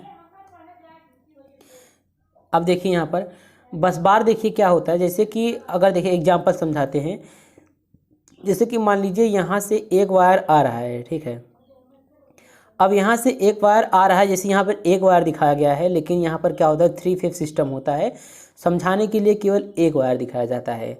तब यहाँ से मान लीजिए आपको तीन जगहों पर सप्लाई को भेजना है, तो यहाँ पर आप क्या करेंगे, यहाँ से क्या करेंगे, तार को थोड़ा सा निकाल लेंगे। इसके बाद क्या करेंगे, ऐसे करके एक वायर इधर भेजेंगे, एक वायर इधर भेजेंगे, एक वायर इधर भेजेंगे। तो इस प्रकार का जो सिस्टम होता है वो बहुत सही नहीं होता है। और जहाँ पर यहाँ पर तीन जो वायर्स आपको जोड़ देते हैं, मतलब निकाल कर वायर को, जैसे अगर खुला वायर है तो वो ठीक है, तो उस प्रकार जोड़ देते हैं। तो यहाँ पर क्या होता है, बारिश के मौसम में या फिर जो यहाँ पर मतलब कि कई प्रकार के स्पार्क उत्पन्न होते हैं, तो ये सही नहीं होता है। तो इसीलिए हम क्या करते हैं, बस बार का प्रयोग करते हैं। बस बार देखिए करता क्या है, यहाँ पर देखिए इनकमिंग लाइन है, यहाँ से अगर हमको 3 जगह पर सप्लाई भेजना है। बस बार देखिए कुछ इस प्रकार का दिखाया गया, यहाँ पर एक प्लेट की तरह दिखता है, और ये जो प्लेट यहाँ पर दिख रहा है ये एल्युमिनियम या फिर कॉपर का बनाया जाता है। तो यहाँ पर देखिए इनकमिंग लाइन है, फिर यहाँ पर 3 जगहों पर भेजना है, तो यहाँ पर ऐसे एक प्लेट होती है, यहाँ पर क्या स्क्रू लगा होता है, और ये जो दिख रहा है आपको, इसको ये लक्स बोलते हैं। यहाँ पर 3 जगह सप्लाई हम क्या करते हैं, इस प्रकार से भेज सकते हैं। तो यह इसको हम क्या कर सकते हैं, यहाँ पर जहाँ पर सभी इनकमिंग लाइन और ये आउटगोइंग, जाने वाली लाइनों को आउटगोइंग और आने वाली लाइन को इनकमिंग, तो दोनों लाइन एक स्थान पर मिला है, इसलिए इसको हम क्या बोलते हैं कि एक जंक्शन पर क्या करते हैं, इनकमिंग और आउटगोइंग लाइन दोनों मिलते हैं। तो वही चीज़ हमने यहाँ भी आपको बताया, आप देख सकते हैं कि जो बस बार आपका होता है एक प्रकार का जंक्शन होता है। तो जंक्शन से दिखाया ना आपको कि ये इस प्रकार का ऐसे जंक्शन होता है, यहाँ पर इनकमिंग लाइन और आउटगोइंग लाइन क्या होती है, दोनों मिलती हैं। अब फिर क्या होता है कि इस प्रकार इलेक्ट्रिक बस बार इलेक्ट्रिक पावर को एक लोकेशन पर कनेक्ट करता है। यहाँ पर एक लोकेशन हो गया, फिर यहाँ पर क्या होता है, सभी इनकमिंग और आउटगोइंग लाइन जो होती है कनेक्ट होती है। फिर देखिए यहाँ पर क्या बताया, जब कई सारी लाइनों को एक ही वोल्टता से ऑपरेट करना हो तो लाइनों की भीड़ को कम करने के लिए एक कॉमन लाइन के रूप में बस बार का प्रयोग किया जाता है। हमने बताया जब आपको एक ही मतलब कि एक ही वोल्टता से कई जगह पर सप्लाई भेजना हो तो आप इस प्रकार से नहीं कर सकते कि एक ही जगह वायर को जोड़ करके फिर इस प्रकार सप्लाई नहीं भेज सकते। इस प्रकार से क्या होगा, ये वायर क्या होगा, जहाँ पर आप कनेक्ट किए रहेंगे, जोड़े रहेंगे, मतलब कि हवा चलेगा या फिर बारिश होगी तो स्पार्क भी होगा और धीरे धीरे क्या हो जाएगा, ढीला पड़ जाएगा, जिससे हमको कंटिन्यूअस सप्लाई नहीं मिल पाएगा। इसलिए क्या करते हैं, हम बस बार लाइनों की भीड़ को भी कम करने के लिए हम बस बार का प्रयोग करते हैं। और बस बार क्या करता है, एक कॉमन लाइन के रूप में, मतलब कि एक ही स्थान पर सभी लाइन क्या होती हैं, जुड़ जाती हैं, जिससे आसानी से दूसरे स्थान पर पावर सप्लाई पहुंच जाता है। एग्जाम में भी क्वेश्चन आता है, ऑब्जेक्टिव के रूप में अक्सर पूछा जाता है कि बस बार जो होता है कॉपर का या एल्युमिनियम का बनाया जाता है। तो देखिए जो कॉपर का बनाया जाता है वो एल्युमिनियम की अपेक्षा अधिक महंगा होता है, इसलिए इसको क्या करते हैं, अधिकतर एल्युमिनियम का ही बनाते हैं। अब यहाँ पर इमेज देख सकते हैं, इसका सिंबल जो है कुछ इस प्रकार से इसका सिंबल होता है, जो आपका बस बार होता है।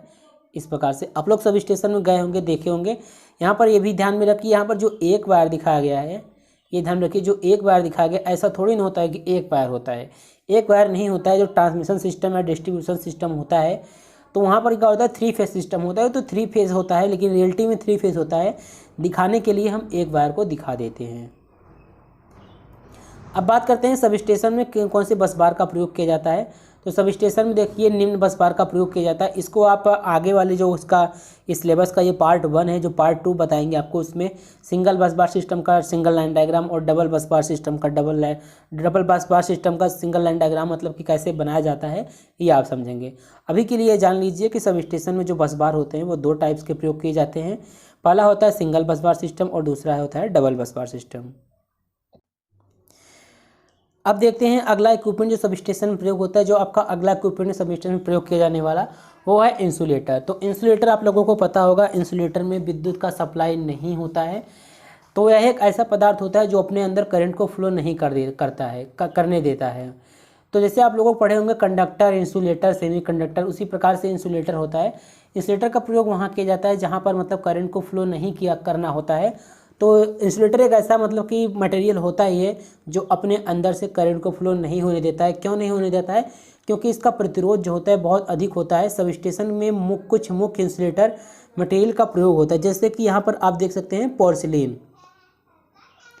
यहाँ पर सबसे पहले देखिए जो इंसुलेटर होता है पोर्सिलीन, ग्लास, पॉलीमर। पोर्सिलीन शायद आप लोगों ने देखा होगा, जैसे यहाँ पर एक वायर्स आता है, फिर यहाँ पर कुछ कनेक्ट होता है, फिर ये आगे से वायर जाता है।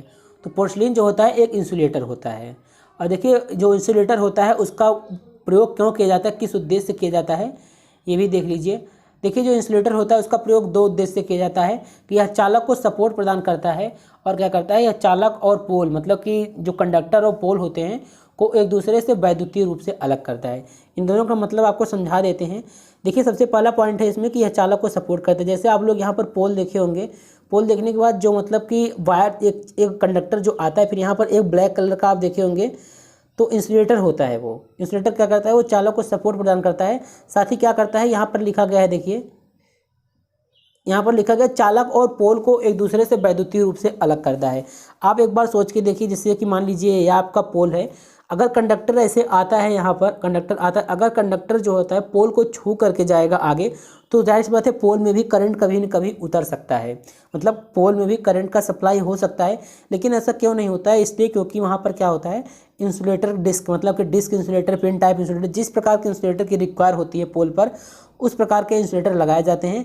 इस प्रकार के आप कभी न कभी देखे होंगे जो मतलब कि जो स्टील पोल होता है, जो मतलब कि खेतों वगैरह में लगा होता है स्टील पोल, कुछ इस प्रकार से होता है। ऐसे इस प्रकार से देखिए उसमें कभी नीचे वाले पार्ट जो उसका स्टील पोल होता है उसमें कभी करंट नहीं उतरता है, करंट नहीं आता है। इसका यही मतलब है कि वहाँ पर क्या लगे होते हैं, इंसुलेटर लगे होते हैं जो क्या करते हैं, पोल, ये आपका पोल हो गया, सॉरी ये आपका पोल हो गया, और फिर क्या हो गया, इंसुलेटर, मान लीजिए ये इंसुलेटर है। तो जो इंसुलेटर होता है वो कंडक्टर जो आपका आता है और पोल उसको क्या करता है, एक दूसरे से इलेक्ट्रिकली रूप से अलग करता है। इसलिए जो पोल्स वगैरह, स्टील पोल हो गया या फिर स्टील पोल हो गया, फिर वुड पोल हो गया, लकड़ी का पोल हो गया, किसी भी प्रकार का पोल हो गया, इसी वजह से उसमें क्या होता है, इलेक्ट्रिक का सप्लाई नहीं होता है। तो आप लोगों के समझ में आ गया होगा। इंसुलेटर का प्रयोग हम इसीलिए करते हैं, पहला तो ये जो कंडक्टर्स होते हैं, आपके कंडक्टर लाइन होते हैं, उनको क्या करता है, सपोर्ट प्रदान करता है। और दूसरा क्या होता है कि जो कंडक्टर और पोल होता है उसको इलेक्ट्रिकली रूप से क्या करता है, अलग करता है। अब बात करें इंसुलेटर की, तो इंसुलेटर यहाँ पर देखिए कई प्रकार के हो सकते हैं। जहाँ पर जिस प्रकार के इंसुलेटर की रिक्वायर होती है वहाँ पर उस प्रकार के इंसुलेटर का प्रयोग किया जाता है। जैसे कि अगर मान लीजिए 11 kV का ट्रांसमिशन लाइन है तो वहाँ पर हम पिन टाइप इंसुलेटर का प्रयोग करेंगे। अगर 33 kV का ट्रांसमिशन लाइन है तो वहाँ पर हम सस्पेंशन टाइप इंसुलेटर का प्रयोग करेंगे। इसी प्रकार इंस्टेन इंसुलेटर होता है, साइकिल टाइप इंसुलेटर होता है और पोस्ट इंसुलेटर होता है। ये इंसुलेटर जो है आप ट्रांसमिशन एंड डिस्ट्रीब्यूशन लाइन जब पढ़े होंगे या फिर इलेक्ट्रिकल ड्राइंग जो है आपका फर्स्ट उसमें पढ़े होंगे तो उसमें आपको समझ में आया होगा। लेकिन आप लोग एक बात ध्यान रखिए, जहाँ पर भी आपको कन्फ्यूजन और ना समझ में आए तो आप लोग कमेंट में बता दीजिए। उसके ऊपर एक अलग से वीडियो बनाकर, अगर बनाना संभव हो तो बनाकर उसमें हम आपको बता देंगे, ठीक है। तो कुछ इंसुलेटर थे जो सब स्टेशन में क्या होते हैं, प्रयोग किए जाते हैं। तो आप लोग ये ध्यान में रखिएगा। अब देखिए आपका अगला पॉइंट है आइसोलेटर स्विच। देखिए आइसोलेटर स्विच जो होता है, देखिए आइसोलेटर स्विच जो होता है, देखिए सब स्टेशन पर अपने ज़रूरत के अनुसार परिपथ को खोलने व जोड़ने हेतु तो आइसोलेटर स्विच का इस्तेमाल किया जाता है। यह नो लोड अवस्था में परिपथ को ऑन व ऑफ करने के लिए प्रयोग किया जाता है। अब आपको बता देते हैं, देखिए आपको थोड़ा सा समझाने की कोशिश करते हैं कि आइसोलेटर स्विच होता क्या है। देखिए एक बात आप हमेशा याद रखिए कि आइसोलेटर स्विच जो होता है हमेशा नो लोड कंडीशन में कार्य करता है। मतलब कि जब कोई लोड नहीं होता है तब यह नो लोड अवस्था में परिपथ को क्या करता है, ऑन या ऑफ करता है। सब स्टेशन पर आप लोग देखे होंगे कुछ इस प्रकार का एक ऐसे लोहे का ऐसे कुछ रहता है, वहाँ पर जब इसको गिरा देते हैं तो क्या होता है, ऑफ हो जाता है, फिर ऑन कर देते हैं। मतलब कि देखिए आइसोलेटर क्या होता है, आइसोलेटर स्विच जो होता है, जैसे मान लीजिए सब स्टेशन पर कोई मेंटेनेंस का कार्य करना हो, ठीक है, मेंटेनेंस का कार्य जब सब स्टेशन पर करना हो तो आइसोलेटर स्विच को क्या कर देते हैं, नीचे मतलब कि ऑफ कर देते हैं। उसके बाद तो क्या करते हैं, मेंटेनेंस का कार्य करते हैं या रिपेयर का कार्य जो भी कार्य होता है वहाँ पर करते हैं, फिर आइसोलेटर स्विच को क्या कर सकते हैं, ऑन कर सकते हैं। तो यही मतलब है, आइसोलेटर जो होता है सब स्टेशन पर क्या करता है, परिपथ को मतलब कि जो सर्किट होता है उसको खोलने व जोड़ने हो तो हम आइसोलेटर स्विच का इस्तेमाल करते हैं। और ये हमेशा देखिए, ये ध्यान रखिएगा, यह नो लोड अवस्था में, ये कई बार ऑब्जेक्टिव क्वेश्चन के तौर पर पूछा जाता है, यह हमेशा नो लोड अवस्था में परिपथ को क्या करता है, ऑन या ऑफ करता है। ऑन लोड में क्या होता है, when current flowing in an circuit, on load में ऑन लोड क्या होता है, ऑन लोड में सर्किट में क्या होता है, when current flowing in a circuit, मतलब सर्किट में करंट फ्लो होता रहता है। और ऑफ लोड का मतलब होता है कि when no current in circuit, जब सर्किट में कोई करंट नहीं होता है तो इसको ऑफ लोड बोलते हैं। ऑन लोड मतलब जब सर्किट में करंट फ्लो होता रहता है। तो देखिए आइसोलेटर का प्रयोग जो होता है हमेशा सुरक्षा के उद्देश्य से किया जाता है। कुछ आइसोलेटर जो होते हैं प्रयोग किए जाते हैं वो आपको दिखा देते हैं। आइसोलेटर का प्रयोग हमेशा सुरक्षा के उद्देश्य के लिए किया जाता है। आपको बता दिए, सब स्टेशन में जब भी मेंटेनेंस या कोई फॉल्ट वगैरह होता है तो आइसोलेटर स्विच की सहायता से क्या कर सकते हैं, परिपथ को ऑफ कर देते हैं। उसके बाद फिर मेंटेनेंस का कार्य करते हैं, फिर आइसोलेटर स्विच को ऑन कर देते हैं। यहाँ पर आइसोलेटर स्विच की बात करें तो 2-3 प्रकार के यहाँ पर आइसोलेटर स्विच हमने आपको दिखाया है। पहला देखिए, यहाँ पर आइसोलेटर स्विच जो है आपका, देखिए सिंगल ब्रेक आइसोलेटिंग स्विच है, जो इसका सिंबल इस प्रकार से होता है। और डबल ब्रेक आइसोलेट स्विच होता है, कुछ इस प्रकार से इसका सिंबल होता है। और फिर होता है आपका ऑन लोड आइसोलेटर स्विच होता है, कुछ इस प्रकार से होता है। तो ये 3 प्रकार के आइसोलेटर स्विच हमने आपको बताया। अब हम देखते हैं अगला इक्विपमेंट जो कि सब स्टेशन में प्रयोग होता है।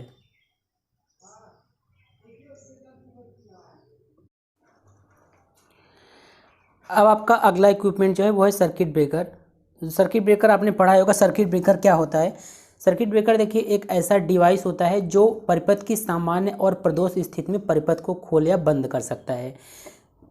कहने का मतलब घरों में सर्किट ब्रेकर लगा होता है, आपने देखा होगा। सर्किट ब्रेकर क्या होता है, जब हमको आवश्यकता होती है तो भी हम क्या कर सकते हैं, सर्किट ब्रेकर जो होता है इलेक्ट्रिक सर्किट को मतलब कि यह तो ओपन करता है तो क्लोज करता है। तो मतलब जब कोई फॉल्ट वगैरह होता है घरों में तो क्या करते हैं, हम सर्किट ब्रेकर को हाथ से भी मतलब कि ऑपरेट कर सकते हैं, मतलब कि बंद या चालू कर सकते हैं। और अगर कोई फॉल्ट वाली स्थिति आती है तो सर्किट ब्रेकर जो होता है उसको ओपन या क्लोज करता है, मतलब कि जो इलेक्ट्रिक सर्किट होता है उसको ओपन या क्लोज करता है। इसके अलावा जो सब स्टेशन में इक्विपमेंट लगे होते हैं वो कुछ होते हैं, जैसे इस प्रकार के फ्यूज और प्रोटेक्टिव रिले। अब आपके मन में ये होगा कि फ्यूज जो होता है, फ्यूज का मतलब घरों में तो आपने देखा होगा कि जो मतलब कि बोर्ड लगे होते हैं, इलेक्ट्रिक मतलब बोर्ड लगे होते हैं, वहाँ पर तो फ्यूज़ का प्रयोग किया जाता है सेफ्टी के लिए।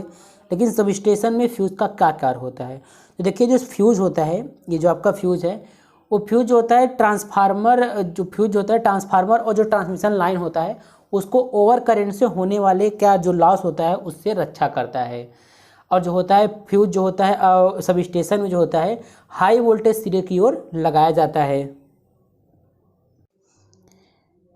अब देखिए प्रोटेक्टिव रिले क्या होता है। प्रोटेक्टिव रिले का मतलब होता है कि रक्षी रिले, मतलब कि जो मतलब ऐसा रिले जो मतलब कि प्रोटेक्शन का कार्य करता है।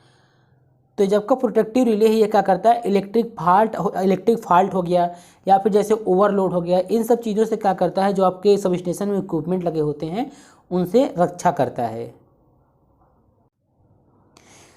साथ ही ट्रांसफार्मर के प्रोटेक्शन के लिए भी प्रोटेक्टिव रिले जो होता है उसका प्रयोग किया। ट्रांसफार्मर की रक्षा के लिए जो होता है आपका सर्किट ब्रेकर के साथ जो होता है रिले का प्रयोग किया जाता है। अक्सर आप लोगों ने देखा होगा जो सर्किट ब्रेकर होता है उसको रिले के साथ प्रयोग किया जाता है। सर्किट ब्रेकर के साथ क्या होता है, रिले का प्रयोग किया जाता है। तो आप लोगों को पता हो गया प्रोटेक्टिव रिले जो होता है वो जो आपका इलेक्ट्रिक फॉल्ट हो गया या फिर ओवरलोड हो गया, इन सब चीज़ों से इक्विपमेंट की रक्षा के लिए प्रोटेक्टिव रिले का प्रयोग किया जाता है। अब देखिए अगला इक्विपमेंट है आपका ट्रांसफार्मर। तो सब स्टेशन में ट्रांसफार्मर तो लगा ही होता है। ट्रांसफार्मर देखिए उच्च वोल्टता के लिए, मतलब कि हाई वोल्टेज के लिए स्टेप अप, और पावर ट्रांसफार्मर तथा वितरण सब स्टेशन पर वोल्टेज को कम करने के लिए स्टेप डाउन पावर ट्रांसफार्मर का प्रयोग किया जाता है। मतलब वोल्टेज को स्टेप अप करने के लिए पावर ट्रांसफार्मर स्टेप अप और स्टेप डाउन वोल्टेज को कम करने के लिए स्टेप डाउन पावर ट्रांसफार्मर का प्रयोग किया जाता है।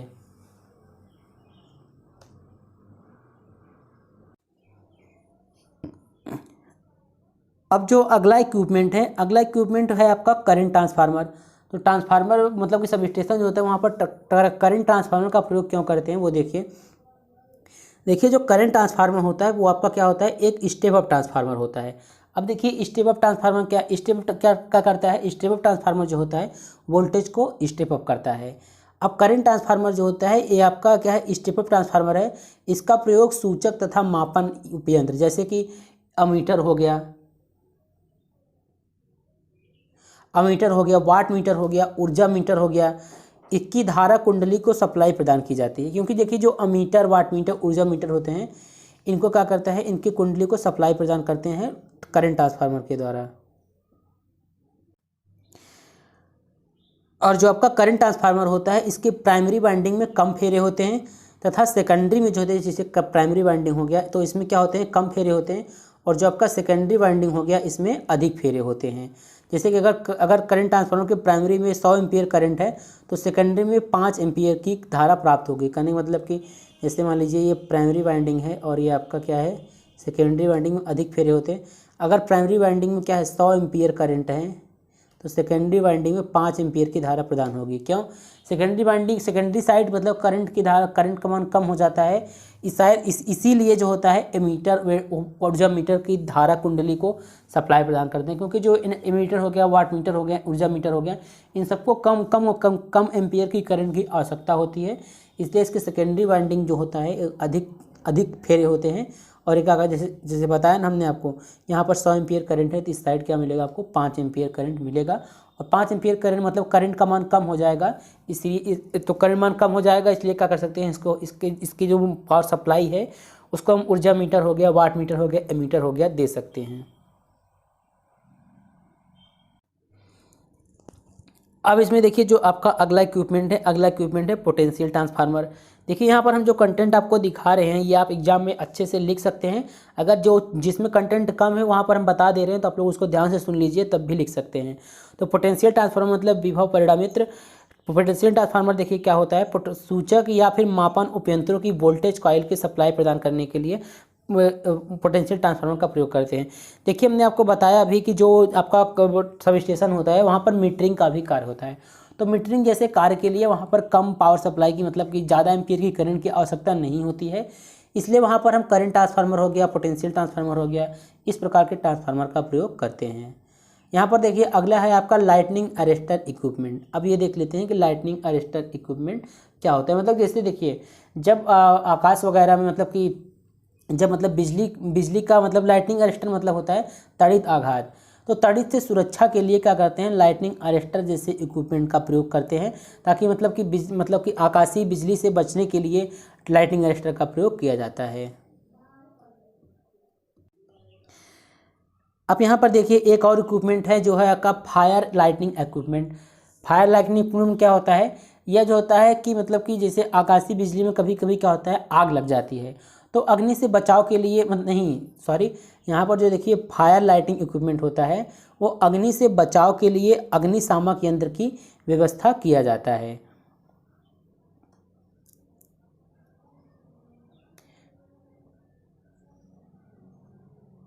अब यहाँ पर देखिए जो है आपका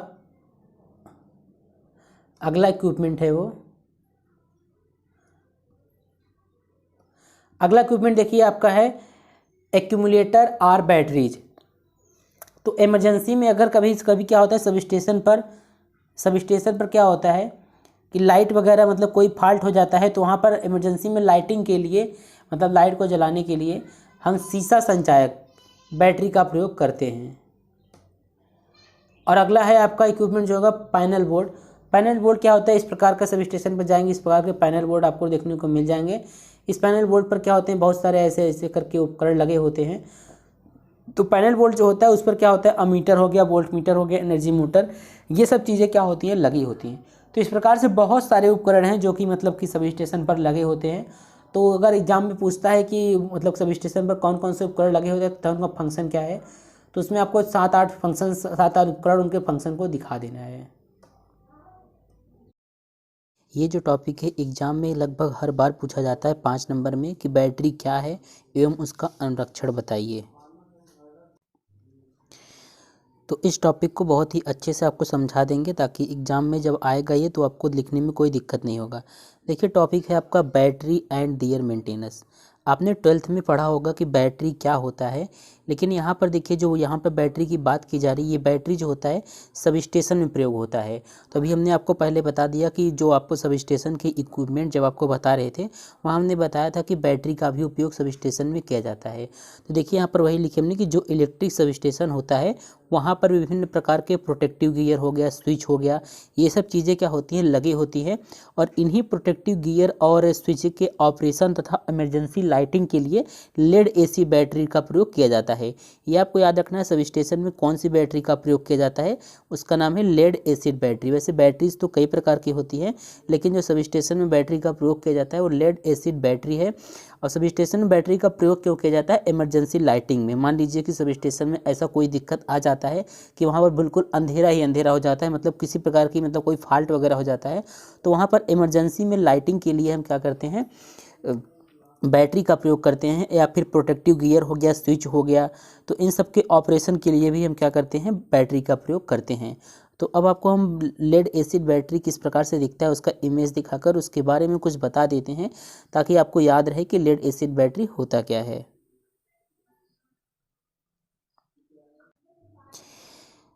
यहाँ पर आप देख सकते हैं हम आपको लेड एसिड बैटरी दिखाए हैं। जो आपको स्नैपशॉट यहाँ पर दिख रहा है वो लेड एसिड बैटरी का है। देखिए बेसिकली बैटरी होता क्या है, बैटरी देखिए एक ऐसी डिवाइस होती है जिसमें क्या होता है दो या दो से अधिक इलेक्ट्रोकेमिकल सेल। जब भी आप लोग बैटरी देखे होंगे, देखिए जब भी आप लोग बैटरी देखे होंगे तो वहाँ पर देखेंगे कुछ इस प्रकार से क्या लगे होते हैं, दो सेल लगे होते हैं, कुछ इस प्रकार से दो सेल लगे होते हैं। और नीचे क्या होता है, इस यहाँ पर इलेक्ट्रोलाइट होता है। इलेक्ट्रोलाइट में दोनों सेल जो होते हैं वो सेल क्या होते हैं, सेल प्लेट होती है। इलेक्ट्रो मतलब कि ये प्लेट होती है दो, और ये इलेक्ट्रोलाइट में डूबे रहते हैं। तो बैटरी आपका क्या है, एक ऐसी डिवाइस होती है जो दो या दो से अधिक इलेक्ट्रोकेमिकल सेल से मिलाकर बनी होती है। और ये जो बैटरी है हमेशा हमको क्या देती है, डीसी सप्लाई देती है। तो इसी प्रकार से यहाँ पर जो फिगर में हमने आपको लेड एसिड बैटरी का डायग्राम दिखाया है, लेड एसिड बैटरी में देख लीजिए यहाँ पर सल्फ्यूरिक एसिड होता है, सल्फ्यूरिक एसिड होता है, और इसके साथ क्या होता है, डिस्टिल्ड वाटर होता है। सल्फ्यूरिक एसिड के साथ डिस्टिल्ड वाटर होता है। ये क्या होता है, विद्युत अपघट्य का कार्य करते हैं। साथ ही एक कंटेनर होता है जिसमें पूरा मतलब कि इसके अंदर वाला जो सेल हो गया और फिर जो विद्युत अपघट्य हो गया पूरा कंटेनर में रहता है। और यहाँ पर देख सकते हैं निगेटिव टर्मिनल है और ये पॉजिटिव टर्मिनल है। और यहाँ पर क्या है, लेड ऑक्साइड है। तो ये कुछ इस प्रकार से होता है, मतलब कि जो आपका लेड एसिड बैटरी होता है कुछ इस प्रकार से होता है। इसमें जो होता है विद्युत अपघट्य के रूप में क्या होते हैं, सल्फ्यूरिक एसिड और डिस्टिल्ड वाटर का प्रयोग किया जाता है। और ये जो प्लेटें होती हैं यहाँ पर जो आपको लेड ऑक्साइड की प्लेटें दिख रही हैं, ये प्लेटें जो होती हैं विद्युत अपघट्य में डूबी रहती हैं। और ये पूरा जो सिस्टम होता है एक कंटेनर में रहता है। साथ ही इसमें जो निगेटिव टर्मिनल और पॉजिटिव टर्मिनल लगी होती है। और आपको एक बात बता दें, जो आप बैटरी हमेशा जब देखते होंगे जो बैटरी ऐसे रहती है, यहाँ पर क्या होता है, दो ऐसे प्लेट रहता है। एक मिनट, ये आपका क्या हो गया, ये बैटरी हो गया। यहाँ पर ऐसे दो प्लेट रहती है। यहाँ पर प्लेट के साथ आप लोग यहाँ पर एक छोटा सा बिंदु टाइप का देखते होंगे, इसका नाम होता है वेंट्स। ये गैस वेंट्स इसे बोला जाता है। इसका भी बैटरी में बहुत यूज़फुल कार्य होता है, इसलिए इसको लगाया जाता है। अब देखिए यहाँ पर हमने बैटरी को डिफाइन किया है, तो पहले ही बता दिया बैटरी होता क्या है। बैटरी देखिए एक ऐसी डिवाइस होती है जो दो या दो से अधिक इलेक्ट्रोकेमिकल सेल से मिलाकर बना होता है। बैटरी हमको हमेशा डीसी सप्लाई देती है, लेकिन अगर हमको बैटरी से प्राप्त डीसी सप्लाई को एसी में बदलना हो तो हम इन्वर्टर का प्रयोग करते हैं। और देखिए जो आपका फार एसी वी यूज इन्वर्टर, जो आपका लेड एसिड बैटरी होता है, इसका प्रयोग हम इलेक्ट्रिकल इंडस्ट्री हो गया या फिर ऑटोमोबाइल इंडस्ट्री हो गया, सभी जगह क्या होता है, लेड एसिड बैटरी का ही प्रयोग होता है। और आपको बता दें जो आपके घरों में जो इन्वर्टर पर जो बैटरी प्रयोग होता है वो भी लेड एसिड बैटरी होता है। लेड एसिड बैटरी जो होता है बहुत ही अच्छा होता है, इसके कई एडवांटेज है, इसलिए लेड एसिड बैटरी का ही प्रयोग किया जाता है। साथ ही जो गाड़ी वगैरह में, जो कार्स वगैरह में जो बैटरी लगी होती है वो भी लेड एसिड बैटरी ही होता है। तो आप लोगों को पता ही माइंड में आ गया होगा कि जो सब स्टेशन में बैटरी लगी होती है वो लेड एसिड बैटरी होती है। साथ ही अगर आपको समझ में आ गया है लेड एसिड बैटरी क्या होती है, तो आप इसके मेंटेनेंस को आसानी से लिख सकते हैं। क्योंकि घरों में क्या होता है, इन्वर्टर पर जो बैटरी लगी होती है लेड एसिड बैटरी होती है, उसके मेंटेनेंस के लिए आप लोग कुछ ना कुछ जरूर करते होंगे। सबसे कॉमन चीज़ है उसका मतलब कि वाटरिंग, मतलब लेड एसिड बैटरी में समय समय पर पानी डाला जाता है। ये पहला स्टेप होता है बैटरी के मेंटेनेंस का। तो अब हम देख लेते हैं maintenance of lead acid battery battery, क्योंकि जब भी एग्जाम में क्वेश्चन पूछेगा बैटरी के साथ साथ पूछेगा कि बैटरी का मेंटेनेंस कैसे करते हैं वो पूछेगा। तो अब देख लेते हैं maintenance of lead acid batteries. देखिए maintenance of lead acid battery कहने का मतलब है जो लेड एसिड बैटरी होता है उसका अनुरक्षण किस प्रकार से करते हैं। तो देखिए पहला पॉइंट पे ही हम लिख दिए यहाँ पर कि लेड एसिड बैटरी को पानी देना मतलब वाटरिंग करना उसका एक रिक्वायरमेंट मेंटेनेंस स्टेप है। तो अगर आपको इसमें बताएं कि क्या लेड एसिड बैटरी का मेंटेनेंस ज़रूरी होता है, तो यहाँ पर आपको बता दें लेड एसिड बैटरी का मेंटेनेंस ज़रूरी होता है। यह आपके बैटरी अगर मेंटेनेंस करते हैं तो यह आपके बैटरी को सेफ रखता है, साथ ही इसकी ड्यूरेबिलिटी मतलब जो टाइम है उसका मतलब जीवन काल है इसका बढ़ जाता है। अगर हम क्या करते हैं कोई लेड एसिड बैटरी या कोई भी बैटरी हो अगर उसका हम मेंटेनेंस नहीं करते हैं तो इसमें क्या होता है सीरियस डैमेज हो सकता है। लेकिन हमको ये ज़्यादा जानना ज़रूरी होता है कि हमको बैटरी की वाटरिंग करना कब है, ये जानना आवश्यक होता है। ठीक है, तो जब आप लोग बैटरी परचेज़ करते हैं तो वहाँ पर मतलब कि उसमें एक बुक मिलता है उसमें लिखा गया होता है वाटरिंग वगैरह कब करना है। तो मेंटेनेंस का सबसे पहली बात यही जानी, मेंटेनेंस का यह पहला स्टेप है बैटरी को पानी देना। और बैटरी को पानी क्यों दिया जाता है ये आपको अंत में हम बताएंगे। अब देखिए दूसरा पॉइंट है यहाँ पर सेल के टर्मिनल। टर्मिनल का मतलब जैसे यहाँ पर बैटरी होती है जो यहाँ पर जो टर्मिनल्स लगे होते हैं उसको हमेशा क्या करना चाहिए, साफ़ और स्वच्छ होना चाहिए। फिर देखिए इसमें तीसरा पॉइंट है आपका बैटरी के मेंटेनेंस। तीसरा पॉइंट है बैटरी को हमेशा क्या अधिक आवेशित नहीं करना चाहिए। आप लोग देखे होंगे जब बैटरी कोई भी मोबाइल की बैटरी हो या कोई भी बैटरी हो, अगर यहाँ पर लेड एसिड बैटरी की बात हो रही है तो लेड एसिड बैटरी को अगर हम जैसे एक्स्ट्रा चार्ज करते हैं, यहाँ पर आवेशित का मतलब है कि चार्ज करना, तो अगर हम एक्स्ट्रा चार्ज करते हैं तो इसका मतलब क्या होता है टेम्परेचर जो होता है बढ़ जाता है। लेकिन जो लेड एसिड बैटरी होता है उसका जो उसका टेम्परेचर होता है एक निश्चित टेम्परेचर तक उसे रखना चाहिए। मतलब इसका जो टेम्परेचर होता है 40 डिग्री सेंटीग्रेड से ज़्यादा नहीं होना चाहिए। तो अगर आप एक्स्ट्रा चार्ज करते हैं मतलब अधिक आवेशित करते हैं तो इसका जो टेम्परेचर है वो 40 डिग्री सेंटीग्रेड से ज़्यादा हो जाता है, जो कि बैटरी की लाइफ के लिए क्या है बहुत ही अच्छा नहीं है। इसलिए बैटरी को कभी भी अधिक आवेशित नहीं करना चाहिए। अब देखिए इसमें देखिए अगला पॉइंट है कि नए सेल को आवेशित करने से पहले उसकी प्लेट को इलेक्ट्रोलाइट में 24 घंटे तक डुबोए रहना चाहिए। इसका मतलब है जब भी मतलब कि फर्स्ट टाइम जब बैटरी को बनाया जाता है, जैसे कि मान लीजिए ये बैटरी है आपका, जब फर्स्ट टाइम इसको बनाया जाता है जो यहाँ पर जो प्लेट होती हैं आपको हम बताया था ना लेड ऑक्साइड की प्लेटें होती हैं कुछ इस प्रकार से ऐसे करके कुछ प्लेटें होती हैं। उन प्लेटों को क्या करना चाहिए 24 घंटे तक यहाँ पर जो इलेक्ट्रोलाइट होता है सल्फ्यूरिक एसिड का इलेक्ट्रोलाइट होता है उसमें 24 घंटे तक डुबोए रहना चाहिए। और साथ ही जब फर्स्ट टाइम इसको चार्ज करना चाहिए तो धीरे धीरे कम करंट देकर चार्ज करना चाहिए, न कि इसको बूस्टिंग चार्जिंग करना चाहिए। आप लोग आगे पढ़ेंगे चार्जिंग भी कई प्रकार की होती है, एक होता है धीरे धीरे करंट देकर चार्ज करना, फिर एक होता है बूस्टिंग चार्ज होता है। इसी प्रकार से 2-3 चार्जिंग होती है। तो जब भी नया बैटरी बनाया जाता है तो उसके प्लेट को कम से कम 24 घंटे तक उसको डुबोए रहना चाहिए। और जब फर्स्ट टाइम चार्ज करना चाहिए तो मतलब कि कम करंट देकर चार्ज करना चाहिए। अब देखिए इसमें हम अगला पॉइंट देखते हैं। अगला पॉइंट है कि बैटरी को चार्ज करते समय आसपास खुली आग नहीं रखना चाहिए। अगर बैटरी को अगर चार्ज पे हम चार्जिंग कर रहे हैं तो उसको कभी भी मतलब कि खुली आग मतलब कि ऐसे मतलब कि ज्वलनशील पदार्थ के आसपास नहीं रखना चाहिए। अब देखिए इसमें अगला पॉइंट है आपका अगर बैटरी उपयोग में ना हो तो उसे आवेशित करके रखना चाहिए। अक्सर ऐसा होता है बैटरी क्या होता है बैटरी अगर आप यूज़ में नहीं ला रहे हैं तो बैटरी अगर यूज़ में नहीं ला रहे हैं तो आप उसे वैसे रख देते हैं बिना चार्जिंग के। तो फिर जब आप दोबारा चार्ज करते हैं नॉर्मल चार्ज दोबारा करते हैं तो बैटरी क्या होता है दोबारा चार्ज नहीं होता है।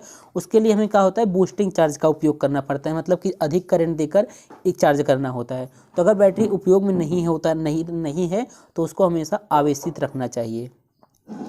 और ये पॉइंट आपको हम बता दिए हैं कि बैटरी का ताप जो होना चाहिए हमेशा 40 डिग्री से अधिक नहीं होना चाहिए। और फिर यहाँ पर देखिए आपको बताया कि बैटरी की वाटरिंग मतलब कि बैटरी को पानी देना चाहिए जब मतलब एक निश्चित समय पर।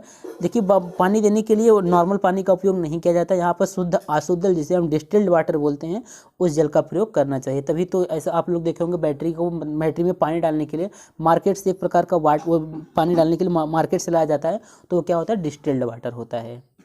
अब यहाँ पर देखिए अगला पॉइंट है सेल में इलेक्ट्रोलाइट, जो मतलब कि जैसे यहाँ पर जैसे मान लीजिए सेल हो गया, यहाँ पर जो इलेक्ट्रोलाइट होता है देखिए सेल में जो आपका लेड एसिड बैटरी होता है उसमें इलेक्ट्रोलाइट के रूप में हम सल्फ्यूरिक एसिड होता है और डिस्टिल्ड वाटर होता है। सल्फ्यूरिक एसिड और डिस्टिल्ड वाटर होता है। तो सेल में जो इलेक्ट्रोलाइट का आपेक्षिक घनत्व, यहाँ पर आपेक्षिक घनत्व की बात कर रहा है तो जो आपेक्षिक घनत्व होना चाहिए वो 1.3 से कम नहीं होना चाहिए। ये एक वैल्यू है, यहाँ पर आपको ध्यान में रखना होगा कि जो सेल का आप सेल में इलेक्ट्रोलाइट होता है, मतलब सल्फ्यूरिक एसिड और डिस्टिल वाटर का जो मिक्सिंग होता है, उसका जो अपेक्षिक घनत्व है वो 1.83 से कम नहीं होना चाहिए। तो अगर आप एग्जाम में इतने पॉइंट लिख देते हैं तो आपको पूरा नंबर मिल जाएगा। साथ ही अगर बैटरी का चित्र बनाकर उसको थोड़े उसके बारे में थोड़ा बता देते हैं तो भी नंबर मिल जाएगा आपको। चैप्टर से आपके एग्जाम में कम से कम 10 नंबर के क्वेश्चंस आने वाले हैं। तो सिलेबस में देखते हैं, सबसे पहले पढ़ना है आपको कॉसेस ऑफ ओवर वोल्टेज, मतलब कि जिसको अधिवोल्टता भी बोलते हैं हिंदी में, उसके कौन कौन से कारण हो सकते हैं। Travelling waves with earth wire, फिर protective zone, lightning arrester, space gap and electrolyte arrester, surge absorber, location and rating of lightning arrester, Thyrite lightning arrester. तो इतने जो टॉपिक्स हैं यही आपको पढ़ने हैं। इसमें देखिए जो एक अरेस्टर करके आएगा टॉपिक, वो एग्जाम में ये 5 नंबर का क्वेश्चन 100% है कि पूछा जाता है। इसके अलावा सर्ज एब्जॉर्बर के बारे में पूछा जा सकता है। तो कौन कौन से मतलब कि टॉपिक हैं जो इंपॉर्टेंट है वो आगे आपको हम बताएंगे।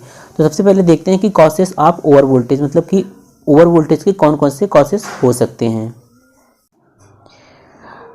तो कॉसेस ऑफ ओवर वोल्टेज को समझने से पहले हमको ये समझना होगा कि ओवर वोल्टेज होता क्या है। आपको वोल्टेज तो पता ही होगा, वोल्टेज क्या चीज़ होता है, वोल्टेज क्या चीज़ पता होगा, लेकिन ओवर वोल्टेज क्या होता है इसको समझेंगे।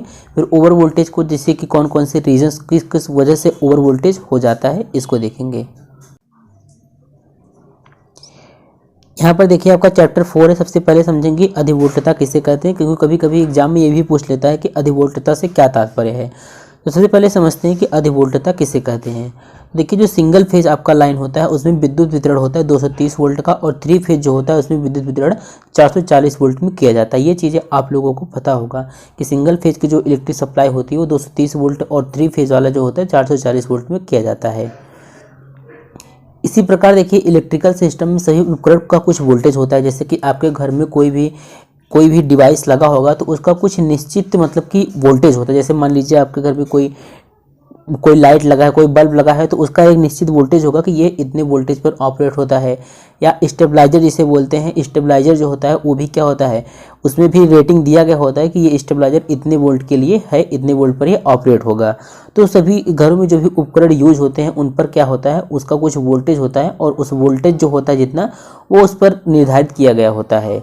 तो और वो जो आपकी डिवाइसेस होती हैं जिस वोल्ट के लिए उसको बनाया गया है, जितने वोल्टेज की रेटिंग के लिए, उसी वोल्टेज पर क्या होती हैं वो ऑपरेट होती हैं। इसमें यही कहा जा रहा है कि जब किसी सर्किट या इलेक्ट्रिक सिस्टम में वोल्टेज का मान जो होता है निर्धारित वोल्टेज से अधिक हो जाता है।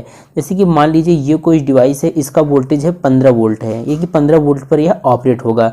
अब ये इसकी रेटिंग जो है 15 वोल्ट है, तो जब इसका मान जो है रेटिंग वाले वोल्टेज, जैसे इसका वोल्टेज रेटिंग कितना है 15 वोल्ट है, तो इससे अधिक हो जाएगा, तो इसी को हम बोलते हैं अधिवोल्टता। अब आगे बताएंगे कि क्यों कभी कभी क्या होता है, घरों में जो इलेक्ट्रिक सर्किट होता है या कोई डिवाइस लगा होता है उसमें ओवर वोल्टेज जैसा कारण हो जाता है। तो ये आगे देखेंगे, लेकिन अभी आपको ये समझना है कि ओवर वोल्टेज किसे कहते हैं। तो इतना आपको समझ में आ गया कि मतलब कि कोई भी डिवाइस हो गया जो भी घरों में लगता है उसका एक निश्चित वोल्टेज होता है, और वह जो डिवाइस होगी वह उसी वोल्टेज पर ऑपरेट होगा। तो जब भी किसी सर्किट होगा या इलेक्ट्रिक सिस्टम हो गया उसमें वोल्टेज के वैल्यू जो है, वोल्टेज का मान जो है निर्धारित, जो वोल्टेज पहले से निर्धारित की गई है उससे अधिक हो जाता है, तो इसे हम क्या बोलते हैं, ओवर वोल्टेज कहते हैं। अब आप लोगों ने अक्सर देखा होगा कि ओवर वोल्टेज की वजह से उपकरणों को क्या होता है, हानि होता है।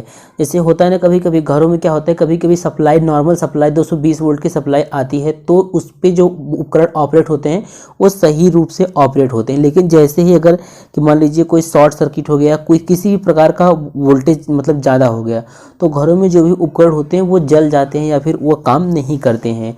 तो ओवर वोल्टेज से क्या होता है, सबसे बड़ा मतलब कि इसका डिसएडवांटेज यही है ओवर वोल्टेज का, कि इससे क्या होता है उपकरणों को हानि होता है और इलेक्ट्रिक सिस्टम क्या होता है, ब्रेक हो जाता है। इसलिए ओवर वोल्टेज से उपकरण को सुरक्षित रखने के लिए इलेक्ट्रिक सिस्टम का प्रोटेक्शन आवश्यक है।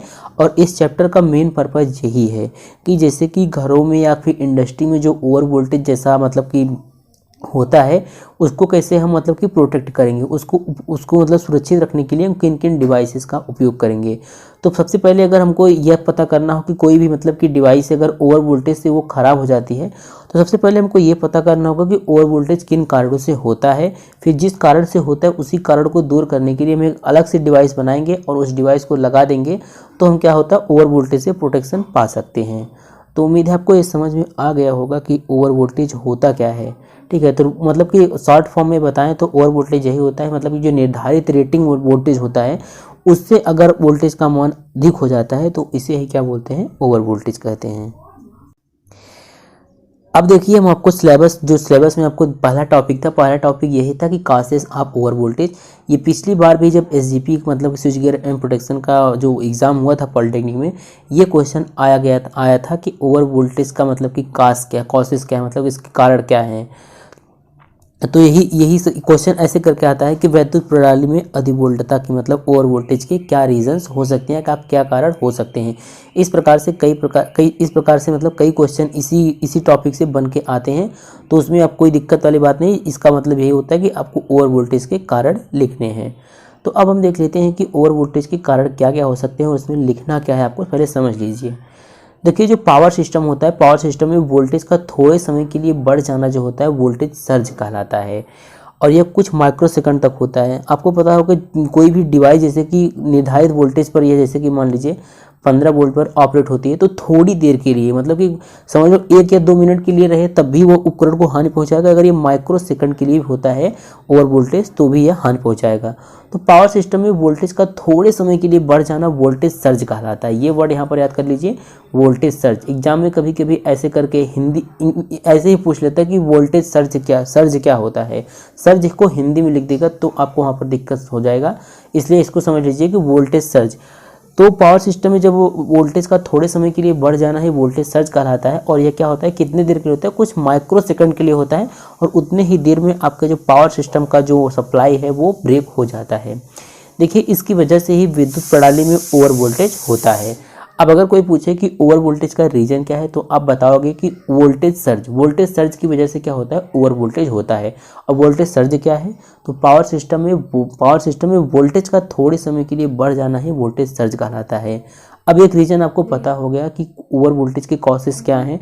पहला कॉसेस यही है कि वोल्टेज सर्ज की वजह से इलेक्ट्रिक सिस्टम में ओवर वोल्टेज होता है।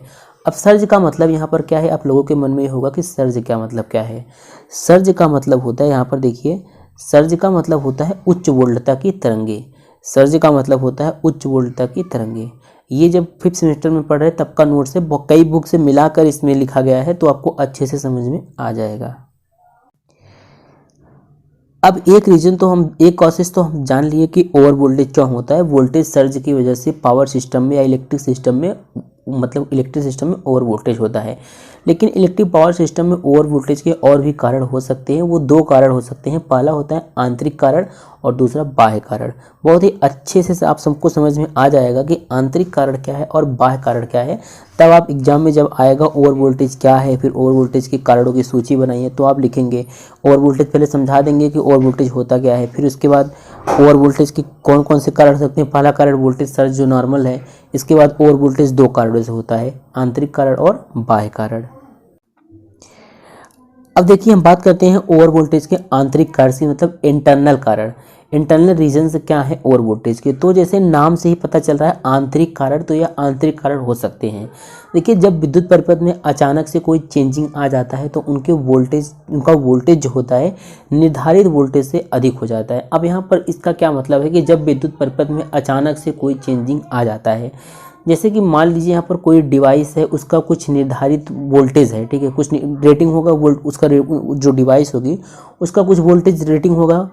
अगर उसमें विद्युत परिपथ में कोई चेंजिंग हो जाता है तो उसका मान जो होता है, तो उसका वोल्टेज जो होता है निर्धारित वोल्टेज से अधिक हो जाता है। इसके कारण ये आंतरिक कारण के अंतर्गत निम्न आते हैं। देखिए कौन कौन से आ सकते हैं, स्विचन प्रचालन। जैसे कि स्विचन प्रचालन मतलब कि स्विचिंग की प्रक्रिया जो होती है स्विचन प्रचालन कहते हैं। और परिपथ का अचानक इंटरप्ट हो जाना, आर्कन भू और विद्युत रोधन फेल हो जाना। तो ये कुछ इंटरनल रीजंस है जिसकी वजह से क्या होता है, ओवर वोल्टेज हो जाता है। यहाँ पर इंटरनल रीजन के अंतर्गत कुछ और भी चीज़ें आती हैं, जैसे कि विद्युत रोधन फेल हो जाना और अनुनाद रेजोनेंस। रेजोनेंस आपने इलेक्ट्रिक में पढ़ा होगा कि रेजोनेंस होता क्या है। तो रेजोनेंस की वजह से भी क्या होता है, ओवर वोल्टेज जैसा कारण उत्पन्न हो जाता है, लोड में अचानक परिवर्तन होना। तो अब यहाँ पर जितने भी इंटरनल रीजन्स आपको हम बताए हैं, इंटरनल कारण, उसको डिटेल में एक एक करके देखेंगे। सूचन प्रचलन क्या है, परिपथ का अचानक इंटरप्ट हो जाना, ये जब सब चीज़ें समझ लेंगे तो आपको समझ में आ जाएगा कि ओवर वोल्टेज के रीजन्स में आंतरिक कारण क्या हैं। तो देखिए, जो स्विचिंग ऑपरेशन के कारण जो होता है, स्विचिंग ऑपरेशन के कारण विद्युत सिस्टम में ओवर वोल्टेज उत्पन्न होता है, जिसे स्विचिंग सर्ज के नाम से जाना जाता है। और दूसरा हमने बताया था विद्युत रोधन का फेल हो जाना। तो विद्युत रोधन का फेल हो जाना क्या मतलब है कि जब पावर सिस्टम का विद्युत रोधन, जो इलेक्ट्रिक इंसुलेशन होता है, वो फेल हो जाता है और वो ग्राउंडेड हो जाता है, तब ओवर वोल्टेज की स्थिति उत्पन्न हो जाती है। कहने का मतलब जैसे कि मान लीजिए आपको कोई इलेक्ट्रिक वायर है, इसका मतलब कि जो इंसुलेटेड मतलब विद्युत रोधन किया गया है, अगर वो फेल हो जाता है किसी वजह से और ये अर्थ से कनेक्ट हो जाता है, तब क्या होता है, ओवर वोल्टेज की स्थिति उत्पन्न हो जाती है। अब देखिए यहाँ पर अगला है कि आर्क व्यू। आर्क व्यू क्या है, आर्क व्यू एक प्रकार का सर्ज है। सर्ज का मतलब आपको बताए हैं, SURGE। सर्ज का मतलब होता है उच्च वोल्टता की तरंगे। तो आर्क व्यू भी क्या है, एक प्रकार का सर्ज है। यह तब उत्पन्न होता है जब न्यूट्रल जो है अर्थ से कनेक्ट नहीं होता है। और अंतिम है आपका रेजोनेंस। तो रेजोनेंस की स्थिति कब उत्पन्न होती है, 12th में अपने लोगों ने पढ़ा होगा कि जब इंडक्टिव रिएक्टेंस और कैपेसिटिव रिएक्टेंस जो होता है इक्वल हो जाता है, तब इलेक्ट्रिक परिपथ में जो होता है अनुनाद की स्थिति उत्पन्न हो जाती है। और अनुनाद की स्थिति में भी ओवर वोल्टेज का कारण बनता है। अब देखिए अगला रीजन है कि बाह्य कारण से। बाह्य कारण यह आपको अच्छी तरह से समझ में आ जाएगा। अगर बाह्य कारण समझ लेते हैं तो आंतरिक कारण को समझने में कोई दिक्कत नहीं होगा। अब यहाँ पर आप देखिए बाह्य कारण में जो एक्सटर्नल रीजन्स हैं उसके कौन कौन से कारण हैं। देखिए इसका मुख्य कारण होता है, इसमें एक ही कारण आता है, वो होता है लाइटनिंग। जैसे कि आपने देखा होगा बारिश के मौसम में क्या होता है, कभी कभी आकाश में बिजली का मतलब कि तड़कता है। तो बिजली जो होता है तड़कता है, उसके कारण से क्या होता है, जो आपका इलेक्ट्रिक सिस्टम है वो भी ब्रेक हो जाता है। तो उसको ब्रेक करने, उसको मतलब इलेक्ट्रिक सिस्टम जो आपका पावर सप्लाई जो कंटिन्यूस हो रहा है उसको रोकने के लिए हम क्या करते हैं, कुछ प्रोटेक्शन स्कीम को अपनाते हैं। तो जो बाह्य कारण में होता है वो होता है कि बाहरी वजहों से, बाहरी कारण से जो भी आपका इलेक्ट्रिक सिस्टम को जो पावर कंटिन्यूस सप्लाई हो रहा है, जब वो ब्रेक होता है, वो बाह्य कारण के अंतर्गत आता है। देखिए यहाँ पर लाइटनिंग का तात्पर्य क्या है। लाइटनिंग का मतलब होता है बादलों की विद्युत या बिजली से। देखिए यहाँ पर प्रत्यक्ष तड़ित आघात पहला होता है, डायरेक्ट तड़ित आघात जो होता है। डायरेक्ट तड़ित आघात का मतलब क्या होता है, देखिए बादलों की बिजली के गिरने से, अर्थात अटैक करने से। मतलब जो बादलों की बिजली सीधे आपको, जैसे कि यहाँ पर आपको समझाते हैं, जैसे कि मान लीजिए पोल हो गया और यहाँ से आपका वायर गया है, ठीक है।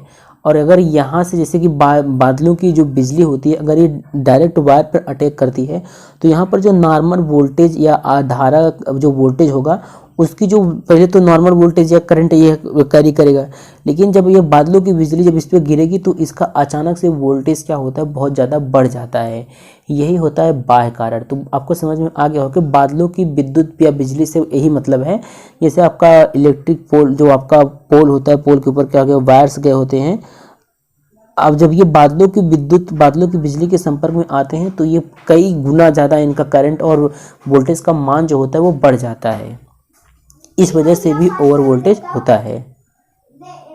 अब ये समझ लीजिए कि लाइटनिंग के कहते किसे हैं, लाइटनिंग मतलब कि लाइटनिंग देखिए इसे कहते हैं कि जब बादलों के बीच घर्षण और टकराव होता है तो ऊर्जा उत्पन्न होता है, और जब ये ऊर्जा किसी दूसरी विपरीत ऊर्जा से आकर्षित होकर टकराते हैं तो बिजली उत्पन्न होता है, जिसे लाइटनिंग कहा जाता है। अब आपके सिलेबस के अनुसार जो आपका अगला टॉपिक है वो है अधिवोल्टता से रक्षण। कहने का मतलब ओवर वोल्टेज से रक्षण कैसे करेंगे आप, ये आपको समझना है। देखिए आंतरिक कारणों से अगर उत्पन्न ओवर वोल्टेज का मान जो होता है नॉर्मल वोल्टेज के 2 गुने से अधिक नहीं हो सकता। अब ये चीज़ यहाँ पर आप ध्यान से समझिए, आपको समझाते हैं। यहाँ पर जो चीज़ लिखा गया उसको समझिए पहले। कहने का मतलब कि जो आपका ओवर वोल्टेज है वो 2 कारण से होता है। पहला होता है आंतरिक कारण, दूसरा बाह्य कारण। तो जो आंतरिक कारण से जो ओवर वोल्टेज उत्पन्न होता है उसको मतलब उससे सुरक्षा के लिए हम क्या कर सकते हैं। तो जो आंतरिक कारणों से ओवर वोल्टेज उत्पन्न होता है उसका मान जो होता है नॉर्मल वोल्टेज के 2 गुने से अधिक नहीं हो सकता है। कहने का मतलब जैसे मान लीजिए कोई आपकी डिवाइस है, इसका रेटिंग 2 वोल्ट है, तो अगर आंतरिक कारण से अगर ये ओवर वोल्टेज उत्पन्न होता है तो इसका वोल्टेज ज़्यादा से ज़्यादा होगा 4 वोल्ट हो जाएगा, ये ओवर वोल्टेज हो जाएगा। तो इसके लिए हम क्या करते हैं, देखिए, अतः इसके प्रोटेक्शन के लिए हम विद्युत प्रणाली का विद्युत रोधन जो होता है, विद्युत प्रणाली से कोई इलेक्ट्रिक सिस्टम जो होता है आपका, उसका विद्युत रोधन इंसुलेशन जो होता है वो नॉर्मल वोल्टेज से 2 गुनी वोल्टता हेतु डिजाइन किया जाता है। कहने मतलब जो आपकी डिवाइस बनाई जाती है, तो जैसे घरों में अगर आप इसको यूज़ करते हैं तो इसका वोल्टेज रेटिंग मान लीजिएगा 2 वोल्ट है, तो इसको ऐसा बनाएंगे कि यह 4 वोल्ट को भी सहन कर सकता है, सहन कर लेगा। तो इस प्रकार से बनाते हैं, तो ओवर वोल्टेज की स्थिति में हम इसको प्रोटेक्शन दे सकते हैं।